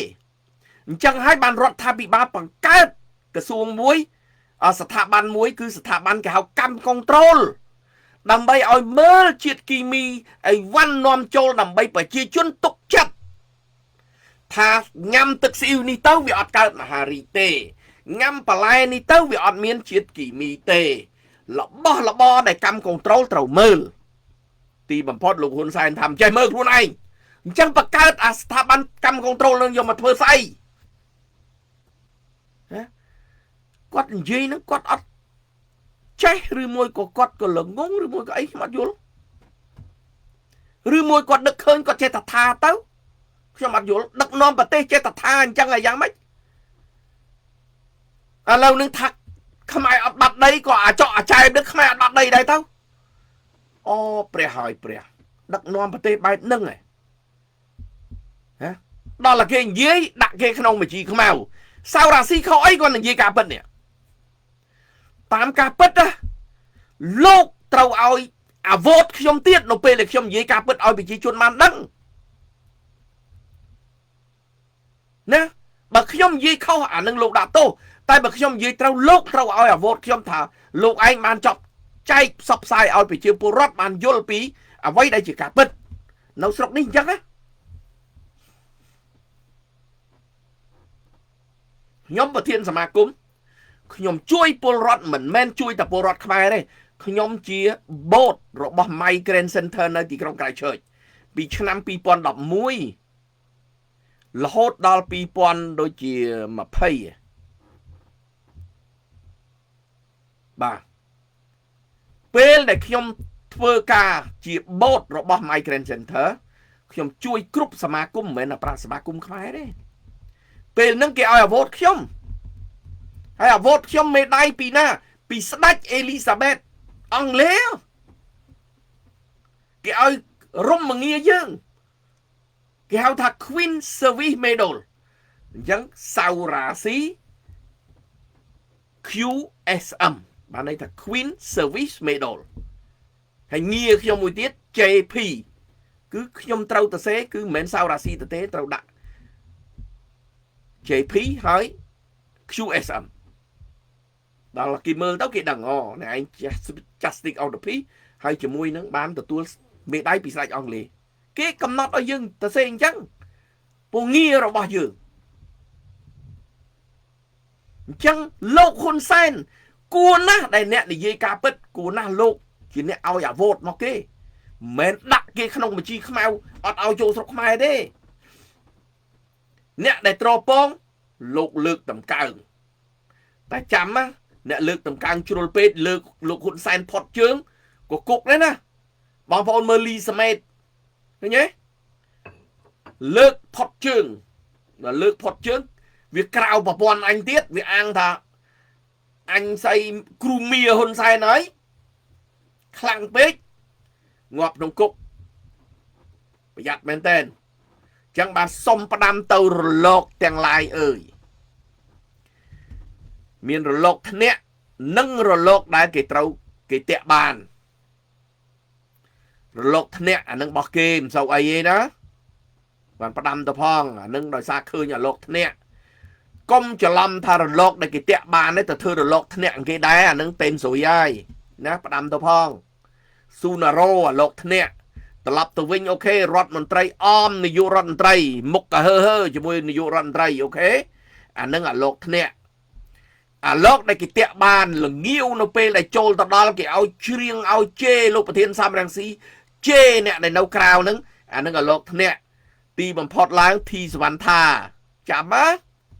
អានឹងគាត់ឧទាហរណ៍ឲ្យបងប្អូនណាប្រយ័ត្នបន្តិចក្រុមរលកធ្នាក់ប្រយ័ត្នផងខ្ញុំគាត់ផ្ដាំផ្ញើទៅកុកអាចភ្លេចជុងតែជុងមិនភ្លេចកុកទេ មុនក្រោយចាប់ស៊ីដូចគ្នាសុកហេនហ៊ុនសែនមានតែឲ្យខ្នោះដៃត្រឹមត្រូវមើលតែយុវជនមេដាធម្មជាតិទៅដឹងហើយបាទអ្នកស្នេហាជាតិអ្នកស្រឡាញ់ជាតិអត់មានអីឲ្យទេហ៊ុនសែនអត់មានអីឲ្យទេឲ្យអានឹងមេដាធម្មជាតិនៅស្រុកគេបងប្អូនមិនត្រឹមតែបានអាវ៉ូតទេបានប្រាក់ខែឲ្យរត់គេលើកទៅសើងទៀតនៅប្រទេសញូហ្សេឡង់មានរដ្ឋមន្ត្រី volunteer មានរដ្ឋមន្ត្រីគ្រាន់តែអ្នក volunteer ជួយសង្គមមានដល់រដ្ឋមន្ត្រីស្អីអត់មានទេតែមានរដ្ឋមន្ត្រី volunteer ទៅទីនេះគេជួយអីបងប្អូនមើលប្រទេសញូហ្សេឡង់រាល់ថ្ងៃមួយថ្ងៃអ្នក volunteer ជាង 10000 អ្នកដែលចូលធ្វើការឲ្យសង្គមដោយអត់យកប្រាក់ខែជាង 10000 អ្នកក្នុងមួយថ្ងៃបងប្អូនពិចារណា lawyer ក៏ដោយ doctor ក៏ដោយបងប្អូនធម្មតាក៏ដោយទៅធ្វើការឧទាហរណ៍មួយថ្ងៃ8ម៉ោង1ម៉ោងឥឡូវ minimum rate $23.95 សេនថា24ចុះបើគាត់ធ្វើ8ម៉ោងណាវាចូល$200ហើយកាត់តាក់ហើយក៏នៅសល់$180ដែរក្នុងមួយថ្ងៃនឹងមនុស្សធម្មតាមនុស្សដែលទាបបំផុតចុះដុកទ័រ1ម៉ោង120បងប្អូនគាត់ទៅជួយ8ម៉ោងមួយថ្ងៃគាត់បានប្រហែលតែគាត់អត់យកលុយទេណាគាត់ទៅ free 8ម៉ោងអត់យកលុយតើរត់ចំណេញប្រមាណក្នុងមួយថ្ងៃឥឡូវមិនបាច់និយាយដល់ដុកទ័រនិយាយតែអ្នកទាបបំផុតម្នាក់ចូលប្រហែល$200កាត់តាក់រួចមួយថ្ងៃ 10000 នាក់អញ្ចឹងមិនមួយថ្ងៃ$200,000ហើយហ៎$200,000ស្មើបានបងប្អូនមិនស្មើនឹង2លានអញ្ចឹងគ្រាន់តែរដ្ឋដែលទទួលបានពីប្រជាជនដែលមកធ្វើការឲ្យរដ្ឋដោយមិនគិតលុយកំសៃបំផុតមួយថ្ងៃ$2លានសូម្បីតែយាយដែលអាយុ8ចូល9ហើយណាគាត់អត់នៅផ្ទះគាត់សុខភាពគាត់បានគាត់សុខចិត្តទៅមន្ទីរពេទ្យទៅឆុងកាហ្វេឲ្យភ្ញៀវដែលទៅអង្គុយចាំពេទ្យនឹងចង់ញ៉ាំតែញ៉ាំកាហ្វេដែលគាត់ចាស់អុកហើយណាស្រុកនេះគេចេះបញ្ចូលមនុស្សបងប្អូនគេបញ្ចូលដោយវិធីហ្នឹងដោយសារការដែលគេលើកទឹកចិត្តហ្នឹងឯងដែលធ្វើឲ្យមនុស្សទាំងគេទាំងខ្ញុំចូលដូចគ្នាអ្នកណាក៏ចូលដែរគាត់តែចូលតិចហើយចូលច្រើនដល់តែគេលើកទឹកចិត្តឲ្យយើងធ្វើអញ្ចឹងទៅយើងសប្បាយចិត្តនឹងធ្វើទោះបីមិនបានលុយក៏យើងសប្បាយចិត្តធ្វើដែរហើយគេលើកយើងម្ដងផុតជើងតែលើកដោយថ្លៃថ្នូរបងប្អូនចូលមើលវាយតែឈ្មោះសាវរ៉ាស៊ីនៅក្នុង Google ក៏បាននៅក្នុង Safari ក៏បានដែរឃើញទាំងអស់ប្រវត្តិខ្ញុំសូម្បីតែទទួលមេដាយពីតំណាងស្ដេចអង់គ្លេសនៅប្រទេសញូហ្សេឡង់ក៏មាននៅក្នុងនឹងដែរគេធ្វើឲ្យយើងព្រឺរោមឲ្យយើងសប្បាយចិត្តនឹងអ្វីដែលយើងធ្លាប់បានធ្វើគេលើកតម្កើងបែបហ្នឹងរីឯយុវជនមេដាធម្មជាតិគាត់ធ្វើដើម្បីធម្មជាតិរបស់ខ្មែរបែរទៅជាចាប់គាត់ដាក់គុកអាក្រក់អីក៏អាក្រក់ម្លេះលោករដ្ឋាភិបាលអីបែបហ្នឹងបងប្អូនពិចារណាមើលមិនបានជួយលើកទឹកចិត្តគាត់ណាក៏មិនគួរចាប់គាត់ដាក់គុកដែរព្រោះគាត់ជួយជាតិតើគាត់ជួយផលប្រយោជន៍ធម្មជាតិដើម្បីជាតិតើតែពួកអ្នកឯងអ្នកចាប់ដាក់គុកគឺជាអ្នកបំផ្លាញជាតិបានអ្នកឯងចាប់គាត់ដាក់គុកនឹងដោយសារអីគាត់ស្រែកពីរឿងអ្នកឯងបំផ្លាញជាតិនោះឯងអញ្ចឹងពួកអ្នកឯងជាពួកក្បត់ជាតិជាពួកបំផ្លាញជាតិមិនមែនពួកគាត់ទេប្រជាពលរដ្ឋត្រូវមើលឃើញពីចំណុចហ្នឹងសូម្បីតែពួកខ្ញុំគណៈបកប្រឆាំងដើម្បីអីប្រឆាំងដើម្បីជាតិរីកចម្រើនប្រឆាំងនឹងអ្នកឯងលក់ជាតិប្រឆាំងនឹងអ្នកឯងបាត់បង់ដីជាតិប្រឆាំងនឹងអ្នកឯងឧក្រិដ្ឋកម្មអនឡាញរឿងអីមកដាក់ពួកខ្ញុំជាក្នុង blacklist សិតតាលោកប្រធានសំរងស៊ី3ចំនួនណាខ្លះបំផ្លាញអីខ្លះ ឆ្លើយមកឲ្យលោកហ៊ុនសែនលោកហ៊ុនម៉ាណែតឆ្លើយមកដែលចោតគេ3ចំនួន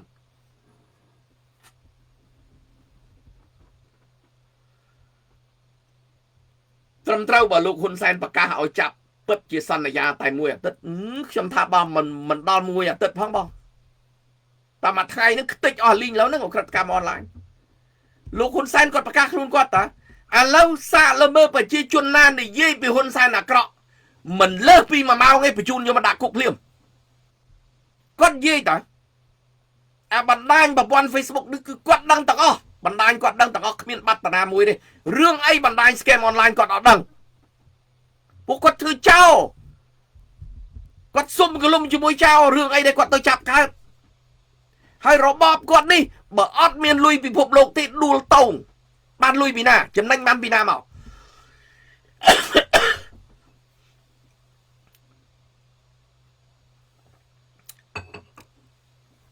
ចឹងថ្ងៃនេះប៉ុណ្្នឹងចោលបងប្អូនណារៀងវែងឆ្ងាយបន្តិចក៏ប៉ុន្តែដើម្បីឲ្យបងប្អូនយល់ថាអ្វីដែលហៅថា scam online តាមប្រព័ន្ធអ្វីដែល scam online ក្រៅប្រព័ន្ធតើរបបលោកហ៊ុនសែននេះបានបំផ្លាញជាតិអីខ្លះបានធ្វើអីខ្លះមានផលប្រយោជន៍អីខ្លះដល់ប្រជាពលរដ្ឋខ្មែរអត់ទាល់តែសោះចឹងអរគុណបងប្អូនដែលបានចូលរួមក្នុងថ្ងៃនេះ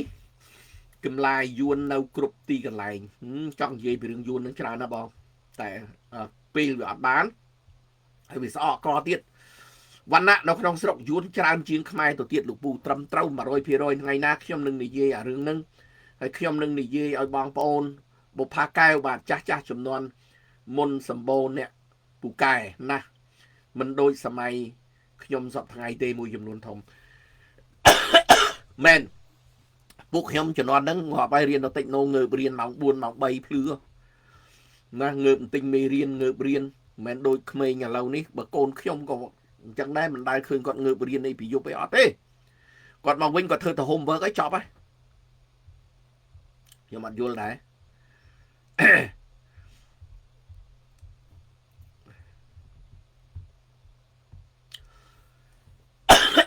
រ៉េនពេនបាទជម្រាបសួរបាទនំប៉ាវឆ្ងាញ់បាទអរគុណដោយសារក្អកផងហើយក៏វាម៉ោងក៏យូរលងបន្តិចទៅហើយអញ្ចឹងក៏សូមអភ័យទោសដល់បងប្អូនដែលចូលក្រោយដែលខ្ញុំមិនបានអានខមមិនណាបងប្អូនសូមអភ័យទោសហើយខ្ញុំនឹងមើលទាំងអស់ពេលដែលខ្ញុំ live ចប់គ្រប់ live ខ្ញុំតែងតែ rewind មើលបងប្អូនណាដែលបញ្ចេញមតិអីហ្នឹងគឺខ្ញុំតែងតែចូលរួមហើយក៏អរគុណបងប្អូនដែលបានចូលរួមហើយក៏បានបញ្ចេញមតិនៅក្នុងប្រព័ន្ធ Facebook របស់ខ្ញុំហើយយើងនឹងជួបគ្នាពេលក្រោយទៀតបងប្អូនអញ្ចឹងថ្ងៃនេះវិធានបទខ្ញុំដែលសំខាន់ហ្នឹងគឺតាក់ទងជាមួយនឹងឧក្រិដ្ឋកម្មអនឡាញដែលនៅក្នុងប្រព័ន្ធលោកហ៊ុនសែននិងក្រៅប្រព័ន្ធលោកហ៊ុនសែនហើយបើបងប្អូនដែលជាមន្ត្រីរាជការនៅក្នុងក្រៅប្រព័ន្ធរបស់លោកហ៊ុនសែនឆាប់រស់រាន់បន្តិចបើមិនចឹងនេះជាប់គុកឬអស់តំណែងហើយណាបើនៅក្នុងប្រព័ន្ធប្រហែលជានៅកាហើអាឡើយទេអញ្ចឹងសូមអរគុណសូមជម្រាបលាយើងនឹងជួបគ្នានៅពេលក្រោយទៀតបាទអរគុណ